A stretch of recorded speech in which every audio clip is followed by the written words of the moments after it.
Hey, I'm Serenity and this is my channel, and welcome back to another Hometown Horrors. Today we're joined by Nova, Ginger, and Pix, and can I just say it is good to be back. This is the first time in 2 months I've actually sat down and filmed a video. I think for you saw me like 3 weeks ago, but my life has derailed. Whole another story. Check out the community tab if you want to figure out why. But this is the first time I've sat down and filmed a video, and it feels good to be back. Currently, I am in a new location. I obviously moved. The room is not decorated yet, even though it's been a month. Today we are going to be talking about an ongoing case, the case of Alexee Trevizo, and kind of the most deranged thing that I have ever heard happen in a true crime case, and that's saying a lot because I've covered a lot of true crime cases. The more I research and the more I do these, I realize how bad of an issue New Mexico, the state, has with child abuse. So we're going to be talking about how she threw her baby in a trash can and is literally trying to get off scotch-free, and how the courts is allowing her to do practically whatever she wants. It is an infuriating case. If you haven't heard it, buckle up because you're gonna be as pissed as I am. As always, there are timestamps down below. Please use them if you want to skip around, although I do recommend stopping at the trigger warnings and disclaimers as always. That way you know what you're getting into,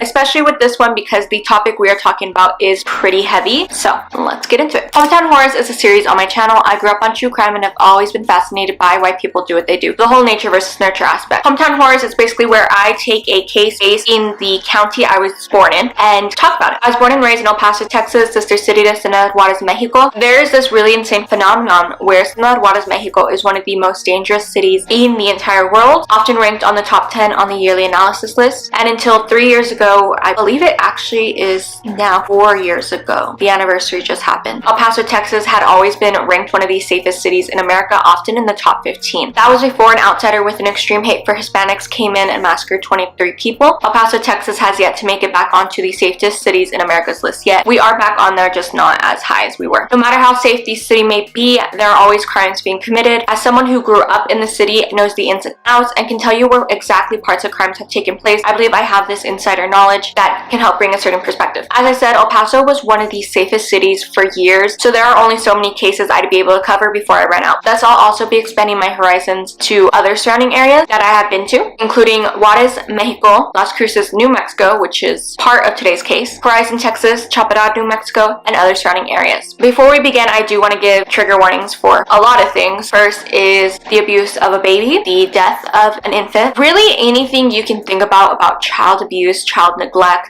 is in this case. Really. I am going to be talking about abortion and miscarriages, so that's a heads up. Honestly, if you haven't heard this case and any of that stuff remotely you believe it's not a topic you will be able to handle, I would just skip it, if I'm being honest. If any of these topics you believe you'd be unable to handle, please stop watching, put yourself first, and I'll see you at a later date with a different video. If any of the information I get wrong, please kindly let me know below. I tried to get the following information as accurately as possible. However, I use multiple different sources, and if one source only mentioned one detail and I was unable to verify it using another source, I left that detail out completely. I also want to mention that this case has been very sensationalized, so tons of outlets besides news outlets are covering it. There was so much information. This is probably the most sources I've used in a video, and I will actually be using body cam video, so which is something I've never done. Right now as I'm filming this, I have no idea how I'm gonna edit it in. I have an idea. I don't know if it's gonna be any good. It's a learning experience for both of us. There also will be speculation and opinions in this case. I know I normally do not do that at all. I keep my opinions out, or I give a brief opinion on the case at the very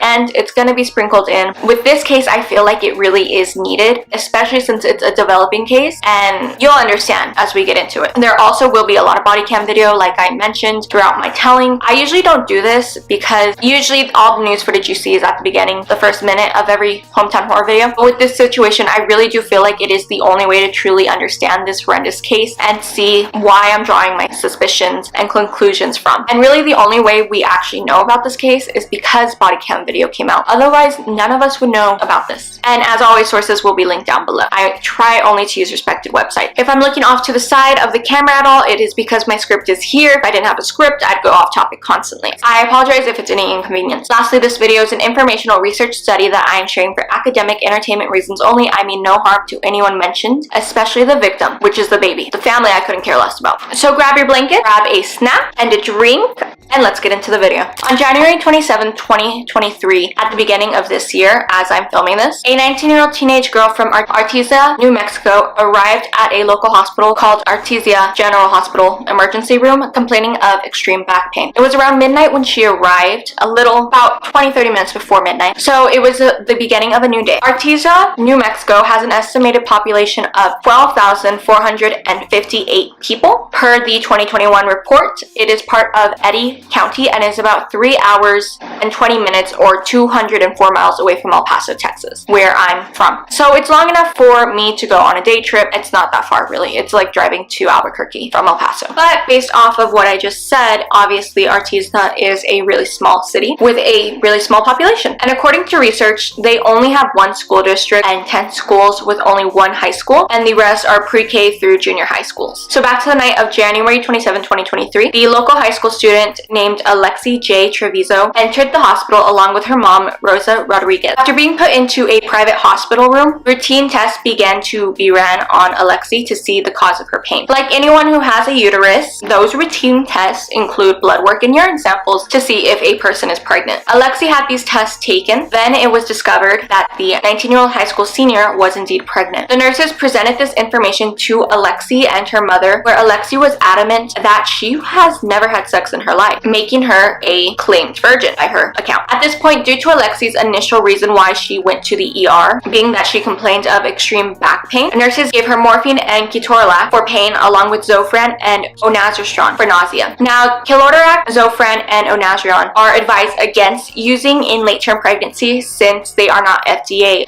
proven safe, but no animal studies as of yet have shown immediate fatality to the fetus. In the research, the drugs are advised to just be avoided to be used with pregnant women. You can use them, I believe, the first trimester, mainly Zofran, under doctor's orders. Morphine is allowed to be administered to pregnant people under certain circumstances and must be given under direct supervision of a doctor or nurse. It is advised to not give a pregnant person, however, it is FDA proven, safe for very extreme circumstances. Keep what I just said in mind. Those 4 drugs, their information for later. What I can tell from the footage you're about to see, it seems like the drugs were given orally, since it seems that Alexee had no IV in her arm or hand. Usually, morphine is administered through an IV, but I know the 3 other drugs can be given orally, especially since it's an ER and not an admitted patient floor such as the ICU. At this point, Alexee was still in the clothes she had arrived to the hospital in, having not yet changed into a hospital gown. Then at 1:38 a.m., Alexee asked to go to the restroom, where you see her on CCTV footage running towards the restroom holding her behind. At first glance, it may look like she's about to soil herself, but the reason why she's holding her bottom couldn't be further from the truth of accidentally soiling yourself. Her mom also is seen chasing after her to the bathroom. Alexee was in the restroom for quite a while, where multiple times nurses had to go and check and knock on the door to make sure she was okay, which she would always reply she was. Now, listen, we've all been there. Hopefully we've all been there, where we are in the loo for upwards of 30 minutes, maybe an hour, maybe 2 hours. You know, I don't know what your issues are. Just trying to get that bowel movement out. But that was not at all what was going on in this situation. Finally, nurses were able to get Alexee to open that bathroom door after about 20 minutes of asking. They were telling her if she didn't open the door, they would have to go get the master key and open it. Once that door was open, they discovered a very horrific scene. There was blood and poop everywhere that Alexee was trying to clean up. And when I say everywhere, I mean everywhere. On the walls, on the floor, on the sink, on the toilet, etc. It was everywhere. The head charge nurse actually escorted Alexee back to her hospital room, while he internally was afraid that she knew herself she was pregnant. Whatever she was doing in the restroom, she had done something to harm herself. The doctor started performing a vaginal exam on her, while the cleaning lady was called to clean up the bathroom that Alexee had initially ruined. This is where I theorized that Alexee was changed into a hospital gown in order for this lower half exam to be performed. When the cleaning lady lifted the trash can to sanitize and clean it, she noticed how heavy it was, which was odd because at quick glance into the bin, it appeared empty. Now, when they had lifted the bin liner, you know, when you take the full trash and you lift the liner and then you see the bottom of the trash can, they noticed a second bin liner was hiding there, which was actually hiding a secret. There under the second bin liner was a newborn baby. The nurses immediately transferred the whole trash can into the trauma room that was just across the hall from this bathroom, but obviously the baby had passed at this point. He wasn't breathing and his mother had positioned him in a way in the bin that the baby wouldn't be able to get much oxygen. At this point, police were called in and debriefed on the situation, obviously, since a crime had occurred and it is in their moral standing to do. Police arrived on the scene at 2:38 a.m. Nothing was told to Alexee or Rosa at this point because it was now an active investigation. The doctor, of course, her first priority was Alexee to make sure she was okay. She just had given birth. She was also bleeding a lot from what she could tell in the vaginal examination. And the doctor didn't know if she had delivered a placenta. And if you don't deliver a placenta while giving birth, it can cause serious damage. So they called to have Alexee air transferred to a hospital in Roswell, New Mexico, over 40 miles north and about 43 minutes of a drive away. This hospital was called Lovelace, which has a ward that specializes in maternity delivery issues. They needed to get Alexee to the other hospital as soon as possible, but first they needed to inform her what was going on. So the doctor, charge nurse, and officers entered her room. The doctor immediately lets the mother and daughter pair know that they need to talk, while Rosa looks confused as to why police officers are even in the room. The doctor lets the pair know that a baby was found dead in the bathroom, and immediately Alexee knows this conversation is about her and starts fluttering out the words that she's sorry and it just came out of me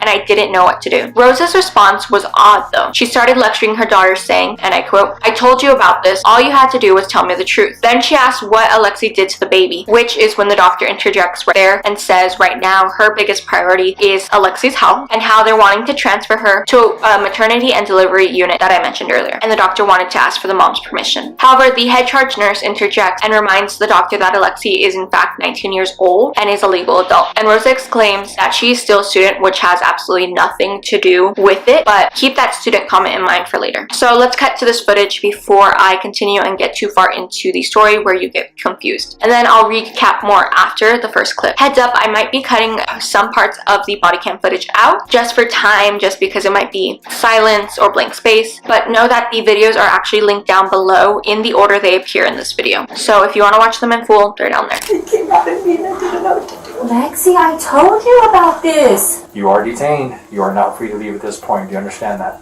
Yes, sir. How big is the baby? It's full term. What? So they started working her up. We did a pregnancy test on her, showed positive. She was denying that she had sex. Then she said she had to go to the bathroom. She went to the bathroom. She was in there for quite a while. We kept knocking on the door. Finally, we got her to open the door, and there was blood everywhere. She was cleaning it up. Okay. So we took her back to the room, and I was afraid that she knew she was pregnant. She had done something to herself. Mm-hmm. So the doctor started doing the exam on her. We had the lady come to clean the bathroom. She put the baby in the trash can, and then she put another clean liner over the top of it. Oh, wow. Okay. So when they looked in there, there was no trash in there, but it was underneath the clean bag. The baby's dead. Okay, we have him in trauma too, but she killed the kid. Yeah. How old was the baby? I don't know. It's full term. She just had it. She had it in the bathroom. Was what happened, and then whatever she did, I don't know. She's gonna lie. She wouldn't tell us she's pregnant. She's been lying the whole time. Okay. So that's what's going on. I just pulled the doctor out of the room, so nothing's been said to the patient or the mother that's in there yet. Okay. I have Leela, the housekeeper, if you want to interview her. Yeah. She's the one that kind of found... Yeah, because I wanted to get with you guys first and then get with her to get her statement before I even did anything. Well, I'm the charge, and this is what has happened. Okay. You can interview the nurse that had her, Okay. the two nurses that were taking care of her.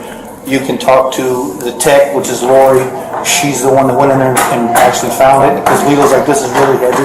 Okay. So then Lori went in there, and then of course the baby was underneath the clean liner. Okay. Yeah. If we can speak with Lori, because Okay, I'll get Lori and I'll So, Leela. officer, the first thing though is I need to make sure that the mother, the woman who delivered the baby, is medically stable. I don't know if she delivered a placenta. She's bleeding a lot. I just got her accepted to Lovelace, so I need to get her up there as soon as possible. Okay. Check this over here right Okay, so how I need to tell her what's going on, and I need to tell the mother what's going on. The mother, they're both in there together. Is one of you willing to be present for that conversation? Are you guys going? Yeah. Okay, let's go in right now and do this. While we're doing that, And then I'll make sure Leela comes down. All the other nurses and stuff are here, and I'll get Leela here. Okay. So she's in the ship. Hey, Marina, will you get Leela back down here? Marina? Yes.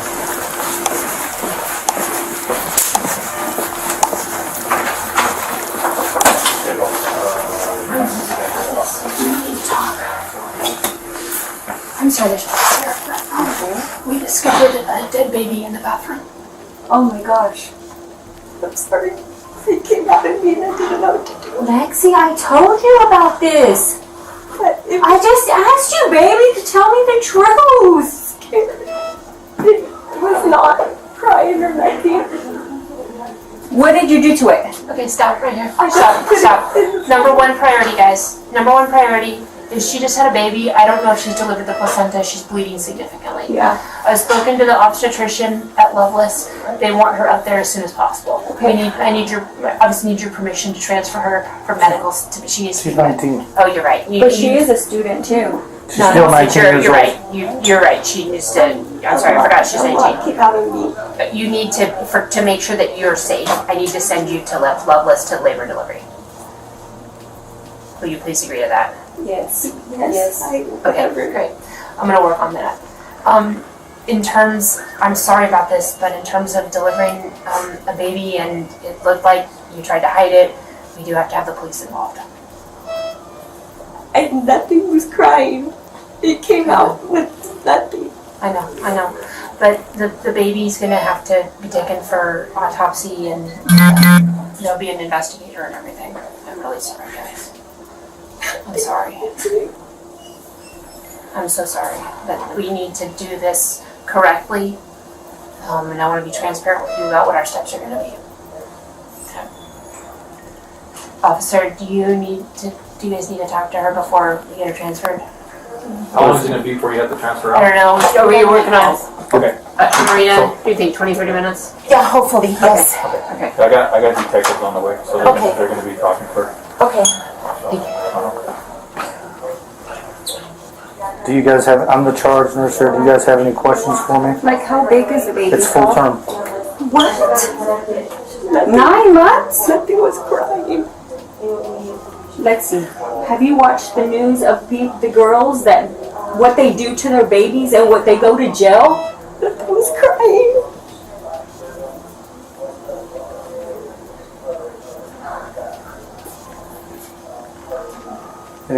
Any other questions? Okay. So as of right now, like I said, is we're gonna have the detectives come over here and they're gonna talk to you. Okay. We have to gather some more information about what's going on. They'll get your statement. They're gonna get the doctor's statements. They're gonna get everybody's statements. Okay. So I don't know everything yet. Okay. So I'm not gonna tell you. I can't tell you nothing honestly. Okay. All I can say is. Gonna go to jail? Right now, No? right now she's being detained, so she's not going to leave from here at all. Period. Okay. So one of us will Is be it in your custody? Like, Yeah, she's detained. Yeah, she's not under arrest, but she is detained. Okay, she's not free to leave. So while this whole thing is coming up, you're not free to leave. Okay, one of us will be in here the whole time with you, because you're not going to try to leave or nothing like that. she All right. Like I said, the detectives will be here. They're going to talk to you. Your care is of the utmost right now, okay? They're going to do what they need to do to take care of you to make sure you get stable. They get you transferred out or whatever. Like I said, the detectives are already been notified. They're already on the way. So they're going to come talk to you, all right? So don't leave. Don't try to do nothing. One of us is always going to be in here in this room with you, okay? Unless we have to step out for doctor's orders or something like that, because if they need to examine you or do something with you. But other than that, like I said, you are detained. You are not free to leave at this point. Do you understand that? Yes, sir. Okay. Where was the baby at? I don't know. I have no clue yet. Like I said, I just talked to the charge nurse. We're still getting all the information right now. Okay. Okay. Once we get that information, like I said, the detectives, they can clue you in on everything and talk to you more about it. Okay. All right.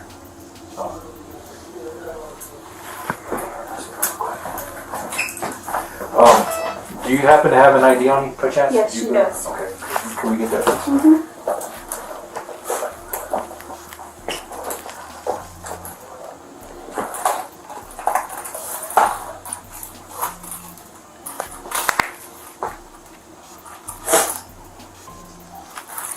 Get all that information. Call it in too, Cash. So not on radio. Okay. Hang tight right here with her, okay? I'll be back. Ma'am, could we get your ID also, please? Yes. Can we put you? You have anything on your okay? All right.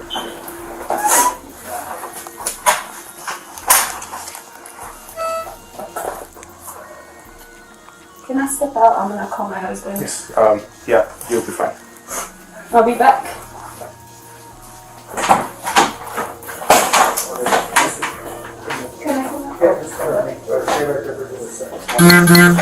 Exactly 7:30.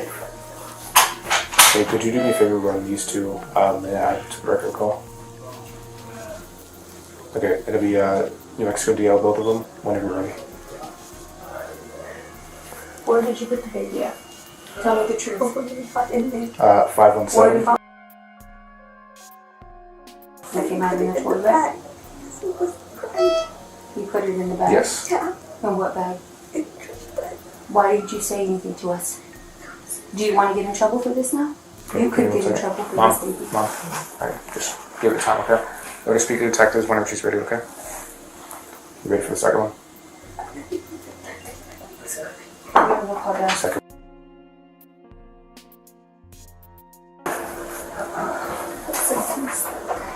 Last three of that second one. The last three of the second one is 333. Let's see.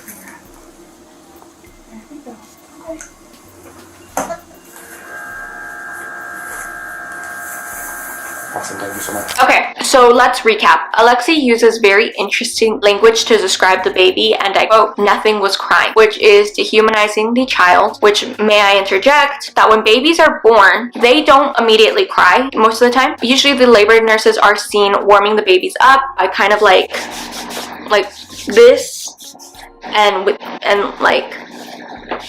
the blanket that's wrapped around them, sort of thing. So they don't immediately cry, and it usually takes about a couple seconds or so for the baby to cry, for them to realize they are out of the wound, they are in a different environment. So in my mind, that point of the baby not crying is pretty invalid, and I'll explain about it further later on in the video. When asked how big the baby was by Rosa, she learns that the baby was full term. Then she immediately asked Alexee if she had seen news of the girls who go to jail for things they do to their kid. Rosa also questions if Alexee was going to go to jail at that point, but officers explained that she was only detained, so she was not free to leave the hospital, and a cop will be with Alexee at all times. With only an officer in the room, Rosa again asked her daughter where she put the baby, and learns Alexee put the baby in the trash can. Then Rosa asked her, "Do you want to get in trouble for this now?" Which is when the officer interjects to have Rosa stop instigating with her daughter, which to me at this point, Alexee is already in trouble. She's not gonna get in trouble. She's in trouble already. She disposed of a literal newborn baby in a hospital trash can. So what is not connecting in their mind? Detectives then let Alexee know that her mom has been escorted out of her room for the time being, and she might be allowed back in when the detectives arrive at the hospital. The officers inform her that they will be just outside the room to keep guard, but if she needs anything, to push the nurse's call button by her bed. Alexee then asks her if Rosa will be allowed back into the room. They inform her that once the detectives arrive, if they are okay with it, then her mom can come back. But because she legally is an adult, it's up to the investigators. If she was a juvenile, then Rosa would have never been escorted out of the room. Alexee then signs some forms provided by the nurse regarding her transfer. Officers leave the room. The officer then informs the investigators who just arrived on the scene exactly what was going on. Alexee then has an officer come back into the room to ask if her mom knows where she's going and if her mom was coming with her, which he confirms her mom can. Then he mentions that her mom is in the lobby talking to a detective, which I will get back to in a bit. The medvac team then arrives and gears up to transfer Alexee at around 4:30 a.m. As she is put into the helicopter, the officer tells her because she's being transferred, she is no longer detained, and an officer will be contacting her for further information. So let's cut to the rest of this footage. Okay, Alexee, I know it's kind of tough right now, okay? I know you're scared, I know everything else, okay? As of right now, I cannot allow your mom to be here with you, okay? So once the detectives get here, then she may be able to come back in here. But as of right now, I can't allow her to be back in here, okay? If you need something, we're not going to stay in here, okay? Because I think it makes it worse that we're here anyway, alright, obviously. And I know you're scared. So what we're going to do is we're going to stay on the outside of the door, okay? As long as you promise me you're not going to hurt yourself, okay? Like I said, this is a lot. I know it is, okay? You're young, you know, I don't want to be in here kind of adding to your anxiety and everything else, okay? If you need something, just push that button, okay? And then they'll come in there. They're on the way, okay? Okay? So as soon as they get here, they're gonna talk to you. I mean, the reason My why, mom get allowed in here. your mom, well, not yet. So I can't let you come back in here yet. But when they get here, Yeah, once they get here, then it's up to the detectives, and you could ask them if you can come back here. If they're okay with her coming back here, then you come back here, okay? The reason why is because you're an adult, you're 19 years old, okay? If you're a juvenile, I would gladly have her back in here, okay? But when you're an adult, I can't have you. Okay, if you have any questions, I'd say push that. can I go and sign some forms? Yeah.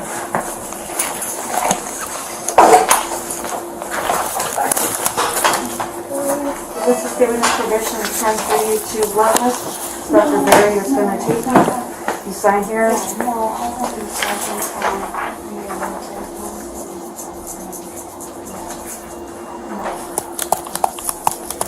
One more form. This is for the flight crew is going to transfer you to that facility, so if you sign the date, today's the 27th.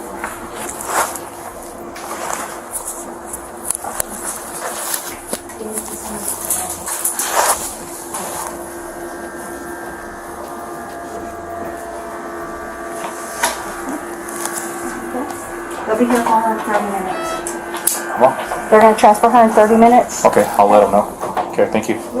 Okay, we're gonna be out there. If you need something, let us know, okay? Alright. Let's do this. If y'all by chance talk about where she's going, Oh, I haven't talked to her about that. We just told her that she can't I got you. do nothing back. I mean, once she gets taken or whatever, then I got you. yeah. I was just gonna let you know where she's being transferred. Yeah, no, you're Is that cool? Okay. Yeah, no, you're fine.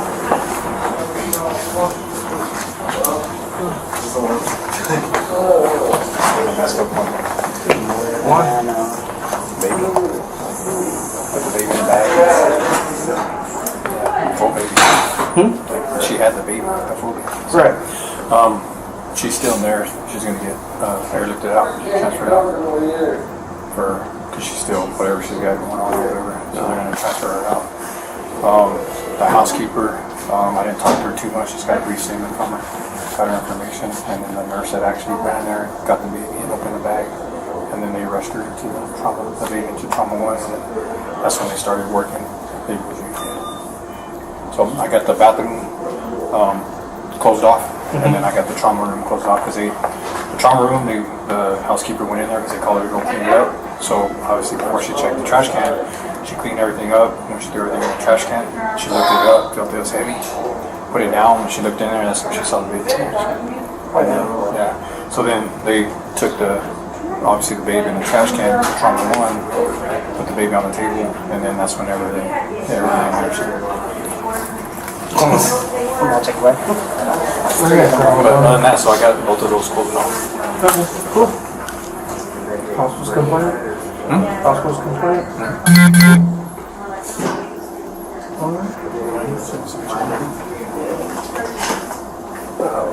And cleaned it up. Well, see, she was cleaning it up first, so she was in there. So she said she actually we were here because one of our other guys had arrested her, and she said, hey, she needs to go to the bathroom. And so they had her go to the bathroom. About 10 minutes later, they went to knock on the door, and she didn't come out. So they're like, hey, are you okay? Check on her. She's like, yeah, didn't want to come out, didn't want to come out. Gave her another, I guess, 10 minutes. And they said, we're going to open the door. And then when she opened the door, there was blood and shit everywhere.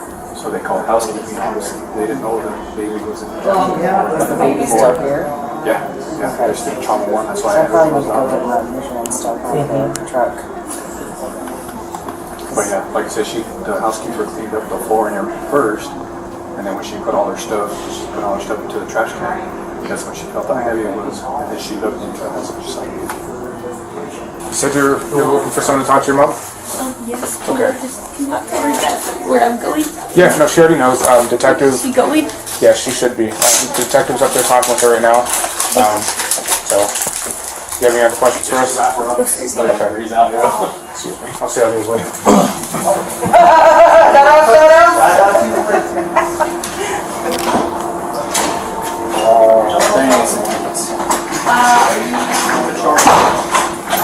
So, walk out.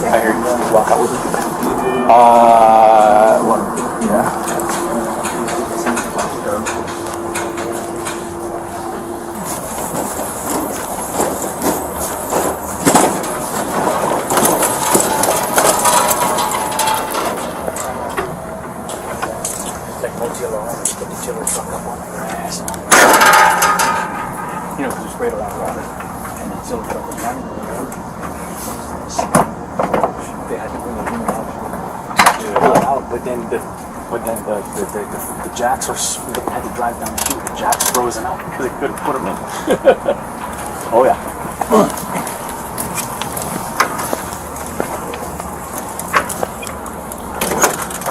Okay, Alexee, so obviously you're getting transport, okay? So you're not detained no more. The detectives will be contacting you, okay? So they'll get a hold of you. So let me get your number real quick. My mom has it. Okay, give me a good phone number for you? Cell phone number? My mom's is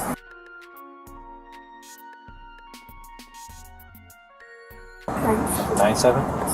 Okay. Your current street address? Yes, sir. Okay. Alright, they'll be in contact with you, okay? Yes, sir.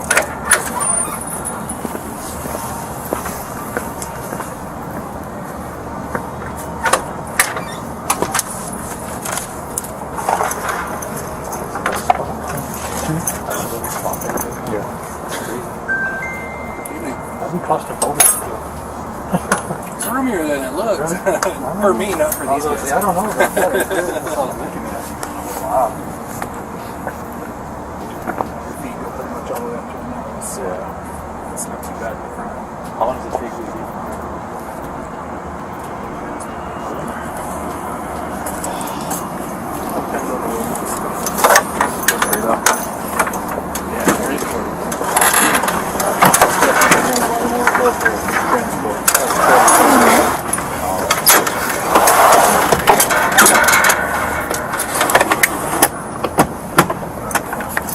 Once your feet are going all the way in.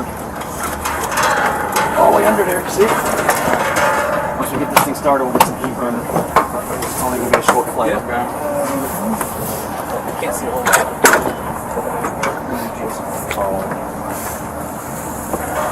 I remember we rode in one of the Blackhawks in Iraq like that.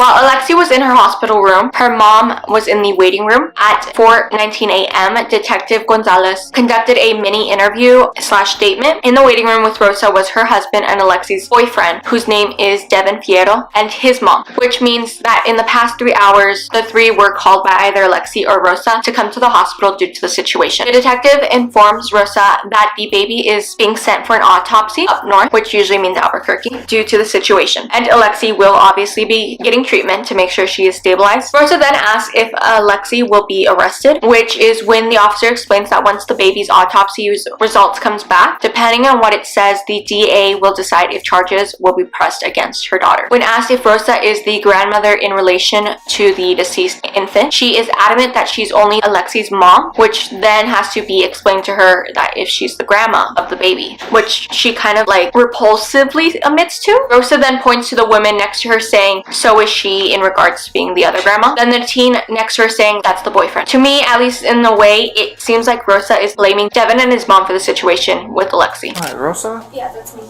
Okay. Is this your family? Yes. Okay, hi, I'm Detective Gonzalez, our Chief of Police Department. What questions do you have for me right now? What's gonna go on? Like, what? Can I be with her? She's getting life flighted out right now. Okay.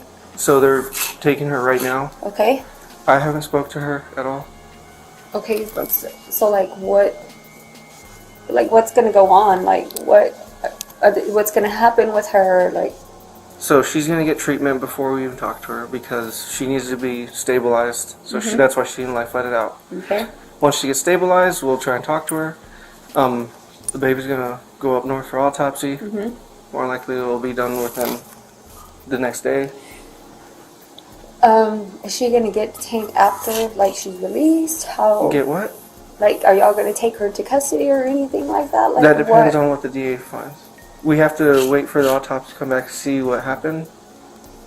Because right now with how everything happened, we're going to do an investigation, get more information from the OMI, Office of Medical Investigator up north. And with that, we present that to the DA, see what the DA wants to do with charges, if any at all. Okay. Okay. So they already took her out. No, she's getting life flighted. She's right now being set up to go to the... Okay. What do you mean? before the DA makes a decision on that? It should be pretty soon they make a decision. Because with the age of the decedent, they usually expedite autopsy reports and such. With normal people that pass naturally at home, takes a couple months for us to get reports back. Stuff like this, we'll get it back pretty soon. Okay. So Still more, they don't know. They we don't know yet, babe. we don't know. That's why he'll be going up north. Has y'all's information been taken yet? He took my driver's license. He took her driver's license. Okay. My phone number. My phone number. Yeah. So, even though she's of age, if she's not available to be contacted, can we put you down as next of kin for all mine? Okay. And you'd be grandmother? I'm mom.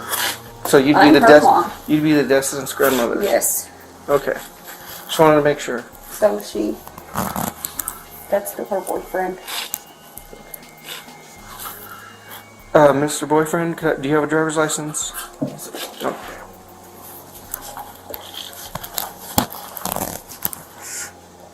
And is the address on you current? On the driver's license? Because determining on what the OMI does, if she's still in medical, and they do release the infant back, it'll have to be released somebody. It'll be up to OMI who they determine next of kin is. Maybe the parents, but maybe you, okay? So that's why we're going to get everyone's information. After Officer Gonzalez runs the boyfriend's license, Rosa asks once again that once Alexee is released, if she will be allowed back, and is adamant that she will stay with her in her house and will be released into her care. The officer then hands her his contact card, asking if it's okay to talk after everything is settled with Alexee's care, and setting up an interview with her, which Rosa agrees to, so keep that part in mind. Rosa then mentions that Alexee talked to Devin on the phone for quite a while, then went to her mom about the back pain, and Rosa had been with her ever since that time. The officer asked the exact same reason as to why they came to the hospital, which is the back pain, that Alexee has pain, and Rosa said that Alexee usually has pain in her hip and back because she was born with scoliosis due to Alexee's biological father beating Rosa while she was pregnant with her, which caused Alexee to be born early and have health issues with her back and hips. That's when Rosa admits that she had no idea that her daughter was pregnant. So when Alexee complained of hip and back pain, Rosa said she can just see the chiropractor the next day, which, keep in mind, when they arrived at the hospital, it was Thursday around midnight to become Friday. So the complaint started on Thursday and Friday when this all happened, so she could have gone to the chiropractor on Friday. Alexee was adamant that pain had been lasting from pretty much all day Thursday and she needed to go to the hospital ASAP. Devin was the one to confirm that Alexee started complaining about her hips and back being in a ton of pain, and while on the phone in the evening that everything was hurting and she tried to go to sleep. This is when Rosa brings up that Alexee was a cheerleader for her school, so she's very active, which I understand that exercising leaves you sore, but this excuse or whatever is pretty invalid in my opinion. Could I, as soon as they're done with her, like if everything's okay, will I be able to bring her home with me? Yes. I will? Yes. Okay. I don't know where she'll be going. With me? No. To my house? I mean, like... When she gets lighted. okay. I don't know which one. They told me Loveless Regional Center. Yeah. Loveless Regional? Yes. Yeah. That's Okay. my card. Okay. Keep a hold of me. Okay. So if she stays at Loveless and then she gets released, she can go back to y'all. Okay. Okay. And I'll be in touch with you to try and set up an interview with her. Okay. Would y'all mind talking to me later when y'all are okay? Yeah, I was with her. I know she talked to him for a while on the phone, and then she came to me, so I've been with her the rest of the time. Today? Oh, so what did she come here for that she told you? She told me she had back pain. That's it? That's it. Okay. Has she been having back pain before? Yeah, pain for her and her hips is no, I mean, she was born with like her, I don't know, it's like crooked. Her spine? Okay, because my ex-husband, he hit me. He beat me whenever I was pregnant with her. Mm-hmm. So she was early. So, she had some problems with her hips. Like I always had to take her to the chiropractor to get adjusted because she couldn't use it. Like she was always getting constipated. Like she had to get lined up, whatever. So, I mean, I've been taking her to chiropractor because I always thought, well, this time, I didn't know I honestly didn't know she was pregnant. I didn't know. I just thought, like she said, I had back pain more. My hips are hurting me.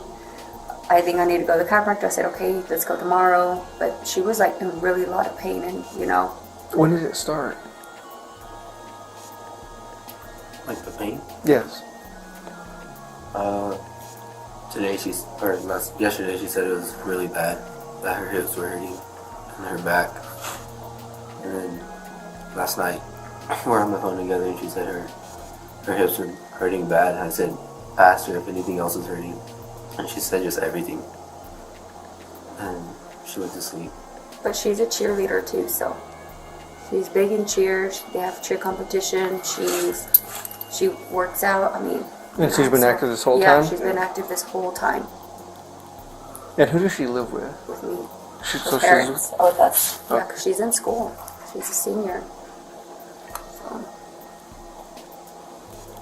And how long have y'all been together? Almost 2 years. 2 years? Okay. So I'm not trying to be rude, but you are more than likely would be the father? Okay. Yes. No, we get it. We get sometimes it happens. So with everything that comes with that,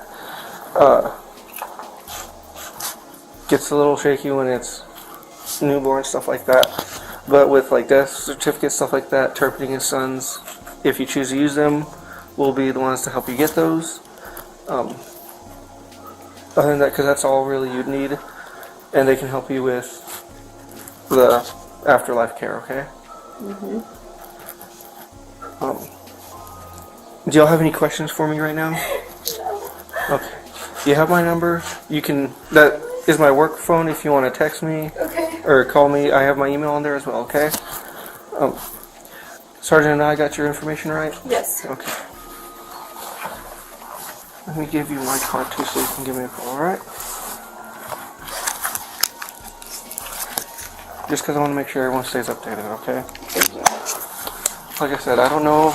There will be charges that will be up to the district attorney's office, if any are even done, okay? Okay. It's too early in the game to know right now. So, we're just going to do the initial investigation I was on the phone with our dispatch, so all mine will be here in 45 minutes. It's one of their field agents. Okay. And they're the ones, so in the state of Mexico, we're not allowed to touch anybody that's passed. Okay. They're called a decedent.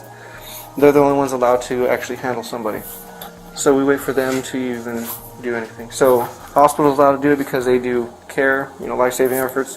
Whenever life-saving efforts cease, no one's allowed to touch them. So we have to wait for them to show up before we even start that side of stuff, okay? Okay. So she's getting life-flighted out. We'll talk to her later. Okay. That's if she even wants to talk to us, if she chooses to, because she still has her constitutional rights. Should I, get a lawyer for her? Should I? You can, that's your choice. I can't tell you what to do. That's something that y'all as a family have to talk about, okay? Well, Mom, we would talk to her over in Roswell? Yes. But I know right here they won't let her. Yeah, they wouldn't let us. Yeah. She should be gone by now. Okay. So that's with the helicopters coming in, they want nobody near it so that way you can't mess with anything. Because if any of their vitals go off, they'll stop it. Yeah. Which could be an issue for if they need care immediately. So that's why whenever someone gets life-flighted, they should cut off every contact with the family. Okay. Because they're making sure she's getting set up to get transported out. Okay. So that's why they tell you leave. Yeah.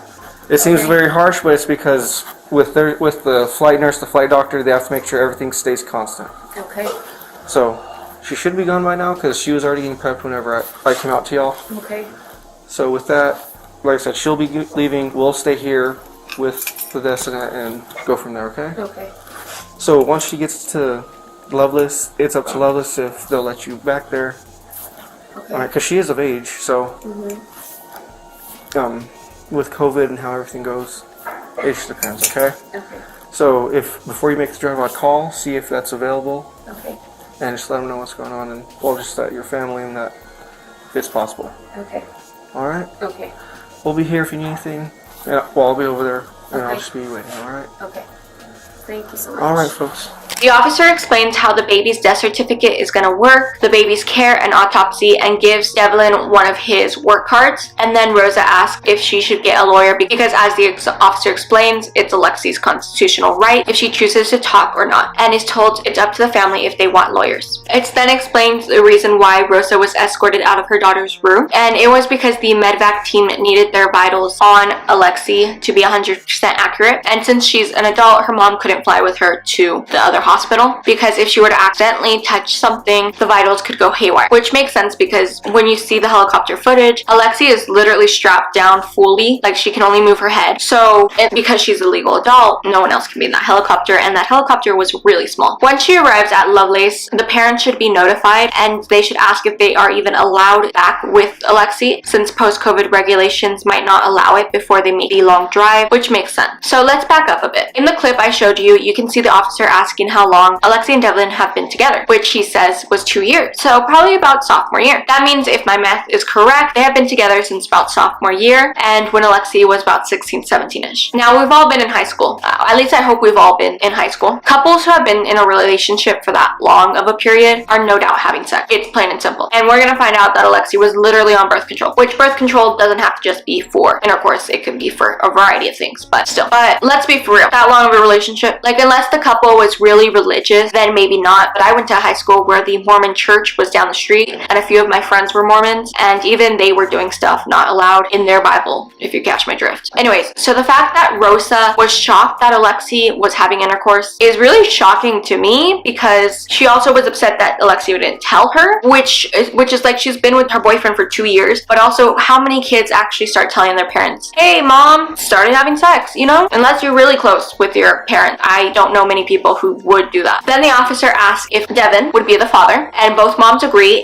which is like, to me, duh. Before we go on to the next clip though, I want to talk a bit about my theory I had at this point in the story. I thought when Alexee was adamant that she was a virgin to the nurses and to her mom, in my head it went to a rare circumstances where some people have been assaulted in their sleep and they never know. So for her to say that she was a virgin, but then that empathy theory went straight out the window when Devin himself confirms that he would be the father, which literally admits to them having sex. Simple as that. Then on April 25th, 26th, and 27th of 2023, almost 3 months after the initial incident, detectives interviewed the nurses on duty the night of Alexee's hospital visit. It had been almost 3 months since that night, so the nurses' memories were not 100% the clearest, but they all pretty much remembered everything, the important stuff. The nurses recount how they tried to get Alexee to open the door after repeatedly asking her if she was okay, which she told the staff she was just having trouble in the act of going to the restroom. How they constantly heard the sink running, the towel dispenser and toilet flushing, and how she walked out after 20 minutes, not looking at anyone after the door was open. The nurses also discussed how the bathroom was full of fresh blood on the walls, floor, and toilet, making it look like a horror scene. A nurse also discusses how there was blood splatter on the wall behind where the toilet was placed, which in her professional opinion would be caused by something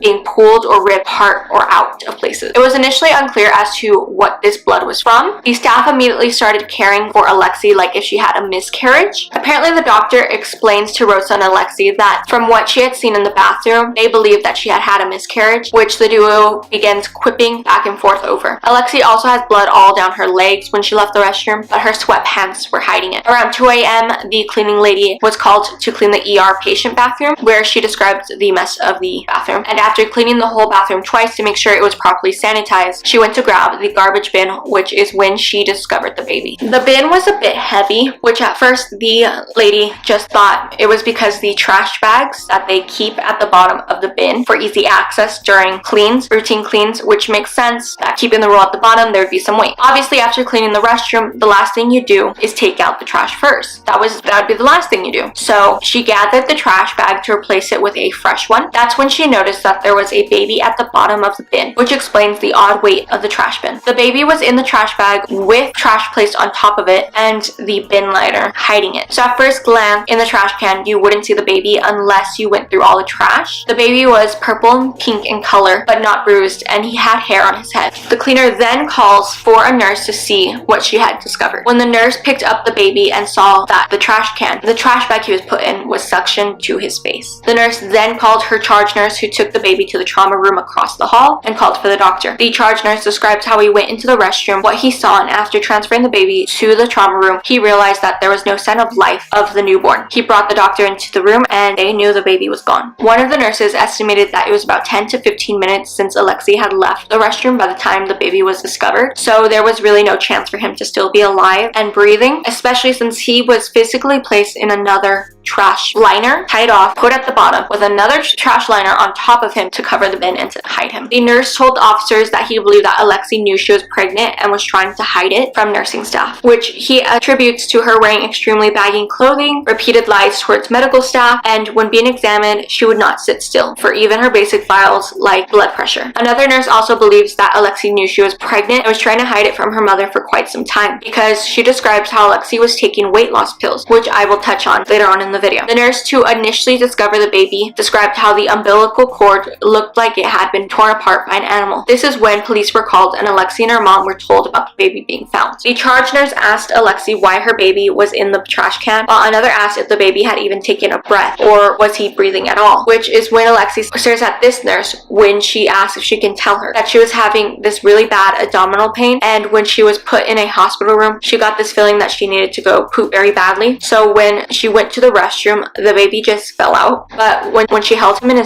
her arm, he wasn't breathing or moving, so she just placed the baby in the trash can. I do want to mention that Alexee was using the word "it" to describe her baby constantly during this time. The nurse also mentions how she thought, why didn't Alexee push the help button and call for help, which is my thought exactly. I will bring this point up again. Alexee was 19 at the time, a legal adult. Whether she was telling the truth and that the baby wasn't breathing and just fell out of her, she could have easily pulled the help string and the nurses could have taken her over, and if the baby was perfectly fine and she just didn't want the child, then she could have called the nurses and as a legal adult been like, here, I don't want this kid, take it, and I'm a legal adult, so I don't want my mom to find out that I gave birth and what happened to the kid, because at this point her mom already found out that she was pregnant. But if Alexee wished to hand over the baby and not keep it, this is going to sound harsh, the nurses could have passed it off as Alexee had a miscarriage in that bathroom and the mom would have never found out about the baby. And hospitals are also safe surrender places for infants, so she could have handed the baby off to be adopted and wiped her hands clean in the sun. Am I making any sense? I don't know if I am. I'm trying to articulate this as best I can. But instead, Alexee tried to hide the baby and literally disposed of him like he was trash and a piece of garbage. I know I'm sounding really harsh and you're probably like, Serenity, give her the benefit of the doubt, which believe me, I tried. I really did try. I usually like to look at both sides of stories and give everyone grace, but I know everything that happens in this case, and when I tell you this is not even a third of what we're going to be discussing, you'll understand my reasoning by the time we get to the end. So let's cut to the footage before I continue. Knocked on the door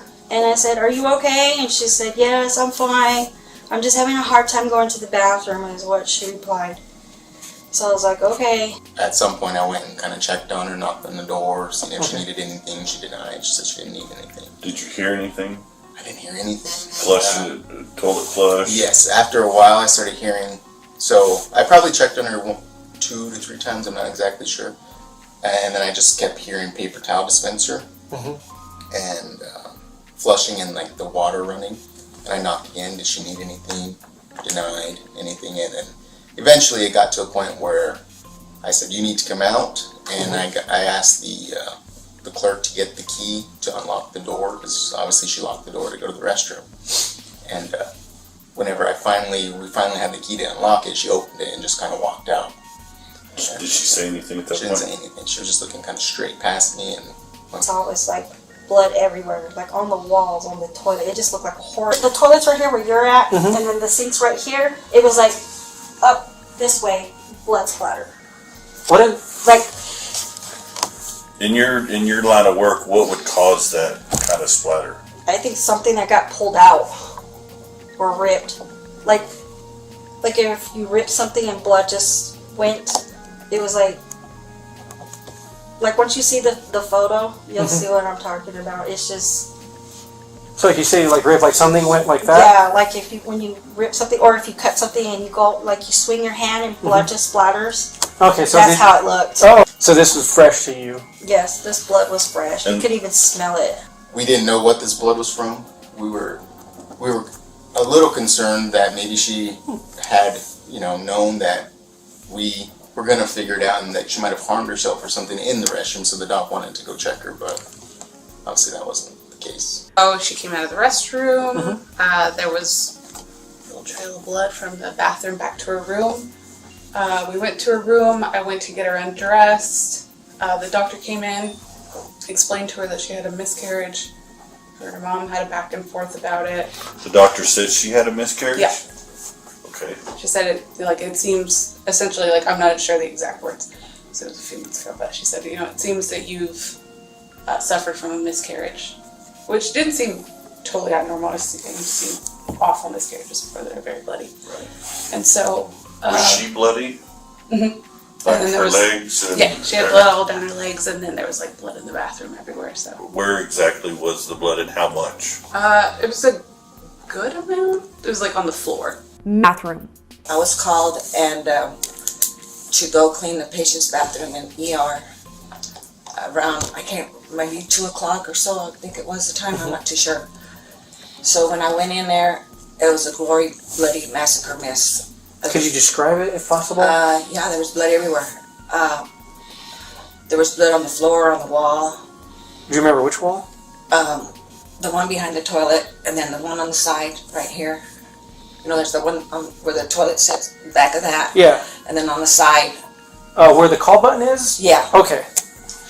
And on the floor, everywhere. After cleaning... When I went to go through the trash, I felt that when I picked up the trash and I looked in it, there was there was trash in it, but I knew that didn't feel like when I picked it up it was some weight, so I thought it was the trash bags, because we put the trash bags on the bottom. Mm-hmm. And so I started getting the trash out, and then when I did that, I seen that there was a baby in there.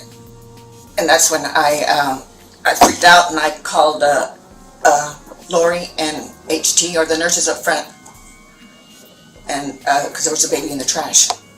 And the baby, when I looked at it, the baby was wrapped up like in a, like at the bottom of the trash can, and with trash on top of it, in a trash bag. And so how did you see it, like as soon as you picked it up? No, after I picked up the trash bag that was on top, okay, where they were throwing the trash at, when I picked that up to change it, that's when I noticed that there was, when I seen the baby. You describe the baby? Yeah, he was about like that big. He had hair, and he was like purplish, but still not like pink. I don't know how to describe it. He was like, he wasn't bruised or nothing like that, and he was like purple, pink skin type. And then when I picked it up, that's when I noticed it even more, because all I saw was black and purple, but once we picked it up, like the bag suctioned to his face.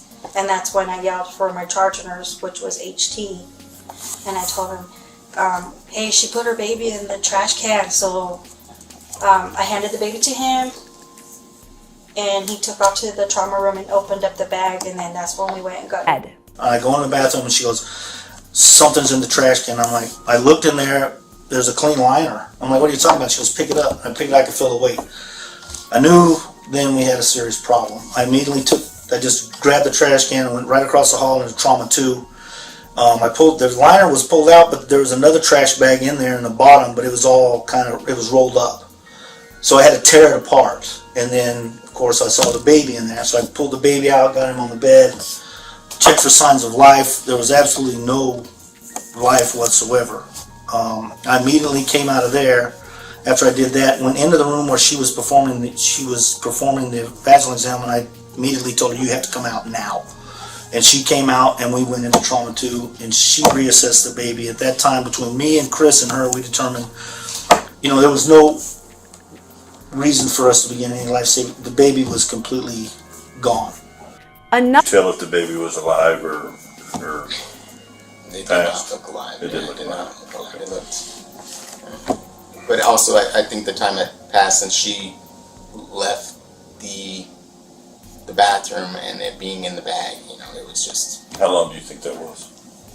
Maybe like 10 or 15 minutes. I just have a guess. I don't know. We brought the baby up. We called the doctor, obviously, out of the room from her exam, and we came in, doc assessed the baby, and basically determined it was not viable to completely work the baby and all. It seemed like we were being just deceived from the beginning, but that's just my take on it. It seemed like she was very manipulative with us, and it was at least what it seemed like to me. She didn't want you to discover that she was pregnant, and she wore really baggy clothing. And she wouldn't sit still for you. I'm sure she was very uncomfortable too, but yeah, she wouldn't allow you to do it. It seemed like she'd been trying to hide this pregnancy from her mother for some time. Mm-hmm. So if you know you're pregnant, you're not going to continue taking birth control pills. But if you're trying to hide it, you might start taking weight loss medications. That's just kind of what it seemed like in my head. The umbilical cord looked like an animal had tore it apart. Like, you know how, have you ever eaten string cheese? Mm-hmm. Like, when you twist it, that's how the bottom of the umbilical cord looked. And I just remember it caught my eye, and I was like, God. I was like, this chick really ripped this thing apart. After this, to talk to the patient Okay. and ask her why was the baby in the trash can. And what did she say? She said that it just came out of her and she didn't know what to do. And I said, did your baby take at least one breath when it first happened, or did it take at least one breath, or was it not breathing?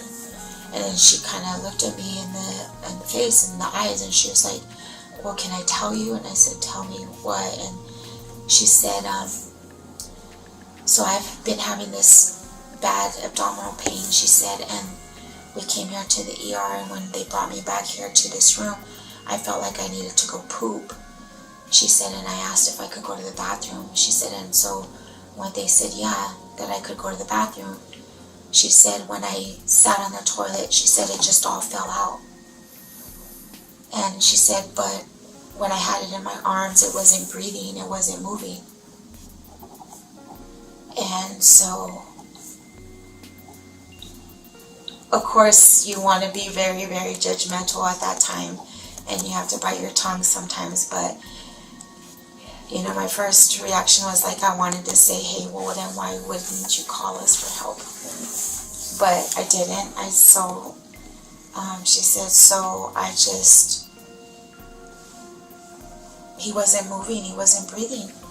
So I just placed him in there. Alexee never once asked about the baby, which was surprising to the nursing staff. Instead, she was more concerned about getting into trouble with her mom. Alexee was more focused on herself, and she wasn't really like crying. There was no tears. She was more like shaking and heaving in fear of what her mom might say. Rosa and Alexee also had a back and forth over Alexee having sex and not telling her, which, like I said, how many teenagers actually do run back to their parents after they start having sex? Like, be real. It's something to ask to get on birth control, but it's not something to be like, hey mom, that birth control, you got me, now we're starting, you know what I mean? And this denial after she had literally given birth in the bathroom not even a few minutes ago, Alexee was still denying that she was pregnant to her mom. Another nurse believes that Alexee knew that what she was doing was wrong based on her language, her denial of being pregnant, and how it seemed like she was of a full conscious mind, not of a mind that didn't know it was pregnant. The nurse who was actually discovered the baby felt like she was responsible for not finding him sooner, which is just so sad because this is no way her fault at all. Multiple nurses were also shocked by the lack of emotion on Alexee's part, her actions to hide the child, and how she made no sounds while literally giving birth in what appears to be a full-term baby in a bathroom with no payment. The charge nurse even tried to empathize with how it seems like Rosa was very controlling of Alexee's life, but can't excuse that she didn't give him the chance to save the infant. Like I mentioned, she could have handed the baby over, simple as that, and that's it. If she really wanted to wipe herself clean of being a mother, there was a humane way to do it. Do you have any comments? Not one.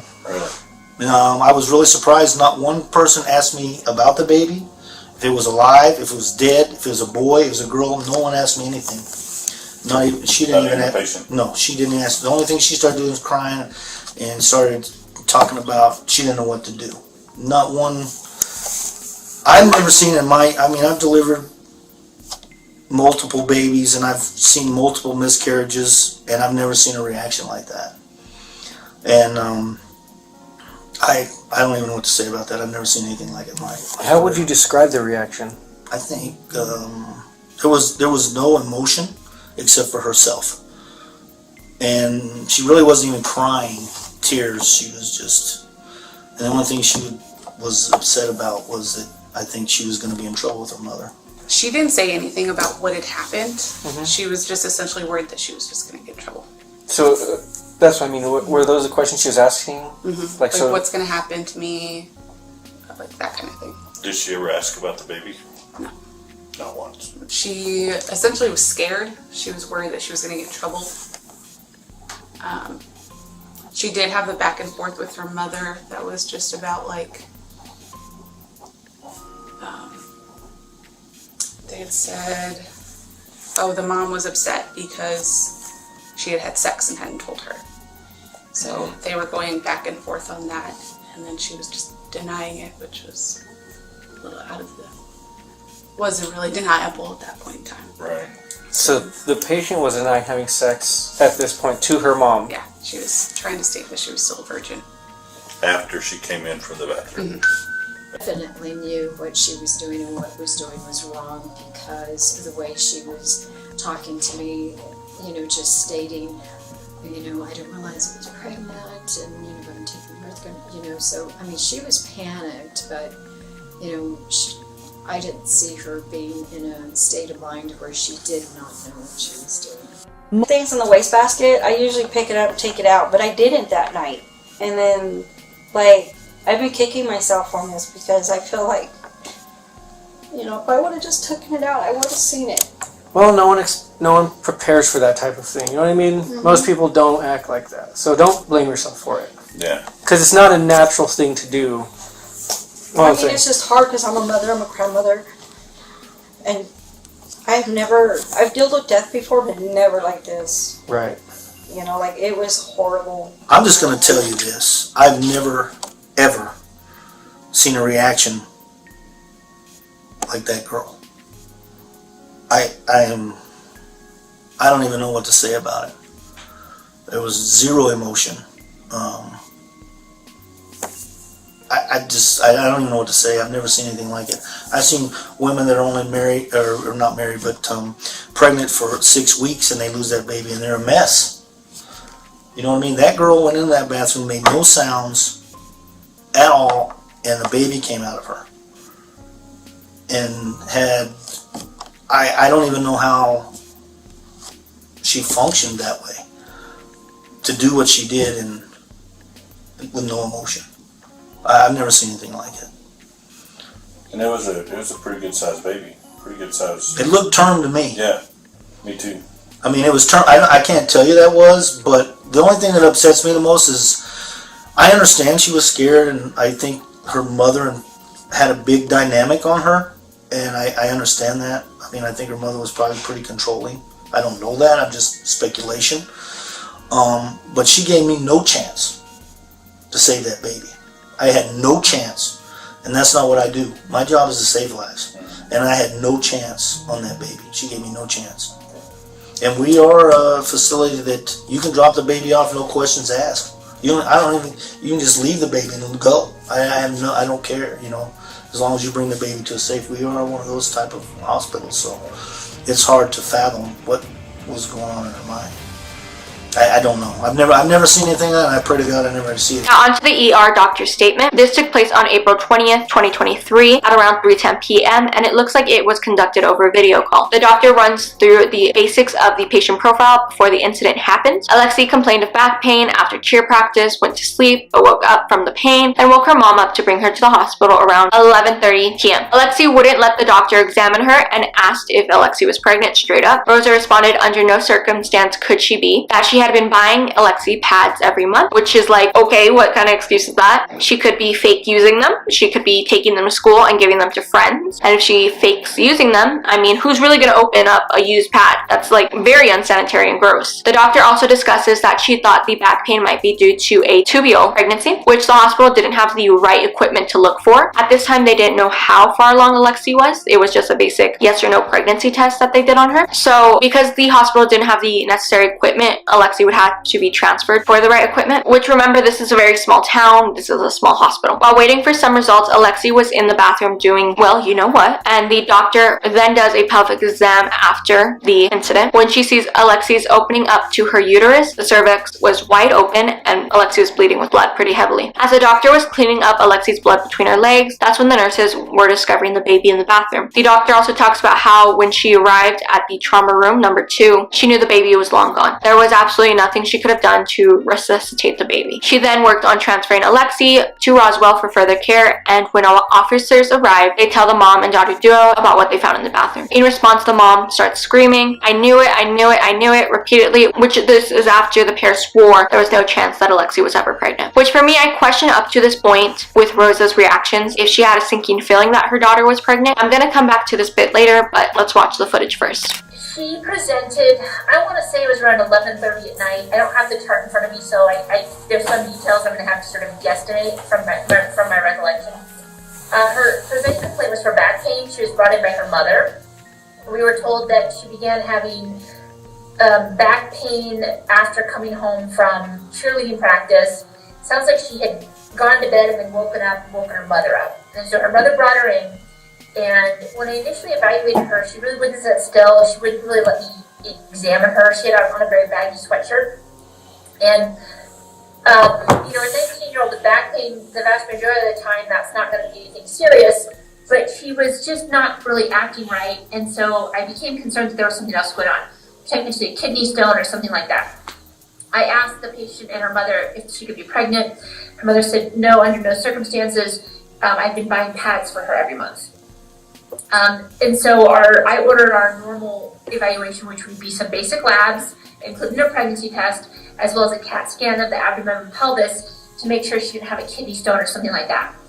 The pregnancy test came back positive an hour late, maybe 45 minutes later. I can't tell you exactly how much time had elapsed when I became aware that her test was positive. So at that point, we sent it for a blood confirmatory test, which is what we call a quantitative HCG, which tells us, it gives us a number instead of just a positive or negative for pregnancy test. It gives us a number. And the reason why that number was really significant was because one of the concerns that you would always have in a young woman who is having back or abdominal pain could be a tubal pregnancy. And so oftentimes we need to correlate the level, the pregnancy hormone level, to determine if it's likely there could be a tubal pregnancy. There's no obstetrics or gynecology at Artesia General, and so it would require transferring her. I also verified at that time that we didn't really have the right kind. The ER has an ultrasound machine, but it didn't have the right probe on there. It had what we call the vascular probe, not the endovaginal or the abdominal one, which would be the ways we would look to see if there was a tubal pregnancy or a viable pregnancy. So I was going to have to call the ultrasound tech in. And so it was taking the lab a little bit longer than I would have thought to give us the actual quantitative HCG level.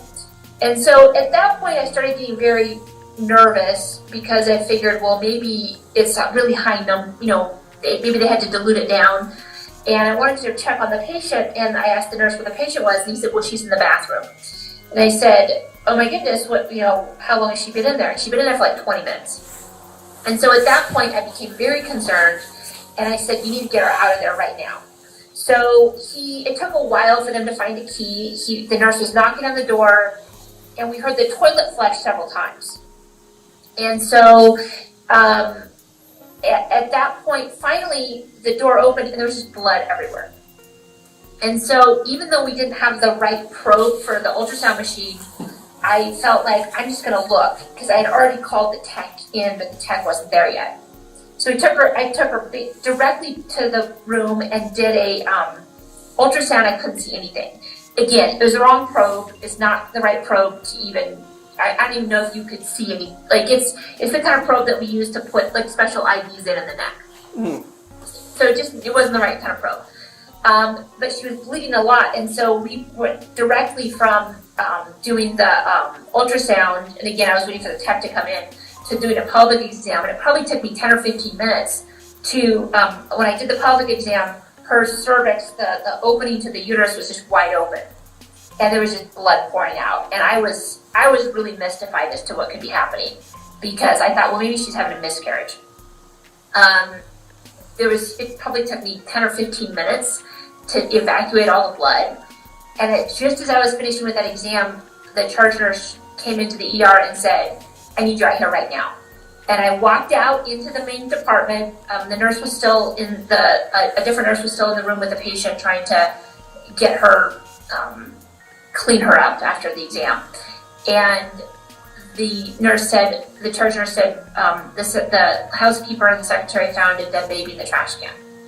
And so I said, well, where? Because now I needed to verify if the child was alive. So they brought me the trash can. I ran into the trauma 2 room, the resuscitation room, and dumped it out. And it did not take me very long to determine that the child was dead. And I mean, the decision to not attempt resuscitation, really, the temperature was cool, and I also did not want to contaminate if it was a crime scene. So at that point, then my attention shifted to making sure that the mother was stabilized, because I realized she just delivered a baby. I didn't know where the placenta was. You know, she could die from a postpartum hemorrhage. So I contacted the on-call obstetrician at Loveless Regional in Roswell and said, I need to transfer this patient to you emergently. They said, yep, just send her up. I think the fire department just took her up right away. But before we transferred her, I mean, I talked to my team. I said, look, we're not going to talk to her until we have police present. I want witnesses present for our discussion with her. At that point, several of your officers arrived. They arrived very quickly.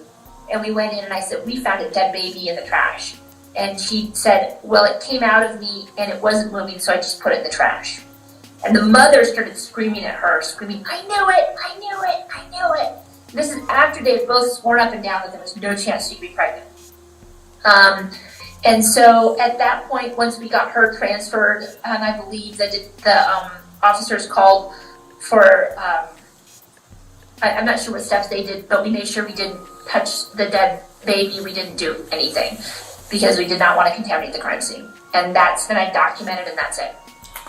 When asked if Alexee had delivered a placenta because she never delivered it at the hospital she was transferred to, the doctor hypothesizes that she must have flushed it down the toilet or accidentally it was thrown away by the housekeeper. Lastly, the doctor reinstates what all the other medical staff has said, which is that Alexee was lying the whole time of her care, causing it to become a very difficult case. And you didn't see any trauma or anything to the baby, or?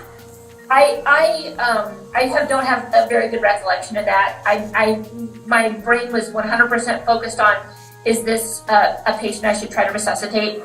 And once I made the determination not to resuscitate, all of my attention turned to making sure that the mother didn't die. Okay. So did any of the nursing staff find the placenta at the emergency room? No. No? Okay. I have no idea what happened with the placenta. She didn't deliver it at Loveless either. She probably put it in the toilet, would be my guess. And would that have been something that was able to be flushed? It depends on how broken up it was. I mean, if it's torn, it potentially could have been flushable. Or it's possible the housekeeper could have thrown it away without thinking it was just bloody, because there was blood everywhere in the bathroom. Really? And did she say anything other than after you told her that you found a deceased baby? Did she say anything? Just that it wasn't moving, so she put it in the trash. Okay. And mom screaming, I knew it, I knew it. Okay. It was a really unpleasant experience. I'm sorry for that. I really am.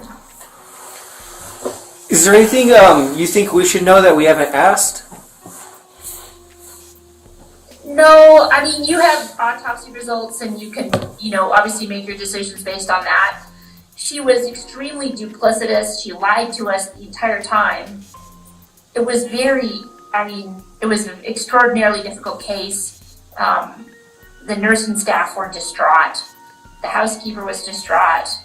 I don't even know what to say. I mean, Before I go on to the next video cam footage and how this case starts to escalate, I want to talk about some photos that have surfaced of Alexee since this news has broke. From her mugshot, which believe me, I'll be getting to soon, Alexee was no taller than 5 foot even. So she was pretty small, and in pictures of her at what I assume to be the summer of 2022, you can see Alexee is a pretty slim girl, right? Well, here are alleged videos of Alexee in a cheer uniform from January 6, 2023. To me, it's pretty obvious she's pregnant. She has gained weight in only her midsection, And if anything, I would assume from photos like this, Alexee's uniform would have to have been ordered a size up to accommodate her growing midsection. I personally never was a cheerleader, but from what I asked my friend who was a cheerleader during high school, the uniforms usually can accommodate like maybe 15 pounds of weight gain in the waist area, but after that your uniform needs to be either reordered or you need to get the seams let out. And maybe you can get away with just letting your seams out or ordering a skirt a size up, but Alexee had gained a large amount of weight in a short amount of time, but only in her stomach, expanding in a pregnancy-like curve and not a muffin top. Then it really is time to be realistic with these videos and what is actually going on. Now, to play devil's advocate, if as a parent I noticed that my child was gaining weight only in their stomach, no thighs, no face, nothing else, and I already tried to see if they were pregnant, did the pregnancy test, then I would assume that she likely has a cyst or tumor growing in that region and rush her to the doctor, which those issues can be deadly. So the alleged lack of knowledge on Rosa's part, when there is literally videos of evidence in her cheer uniform that her mom loves to talk about her being a cheerleader, is really jarring. Like, realistically, there's only so much baggy clothes and oversized t-shirts and sweatpants, and I mean, if she's going from wearing crop tops and tight jeans to oversized t-shirts and sweatpants every day, something's going on. Now, according to 2 exclusive interviews from a former classmate and a friend that was released by Daily Mail,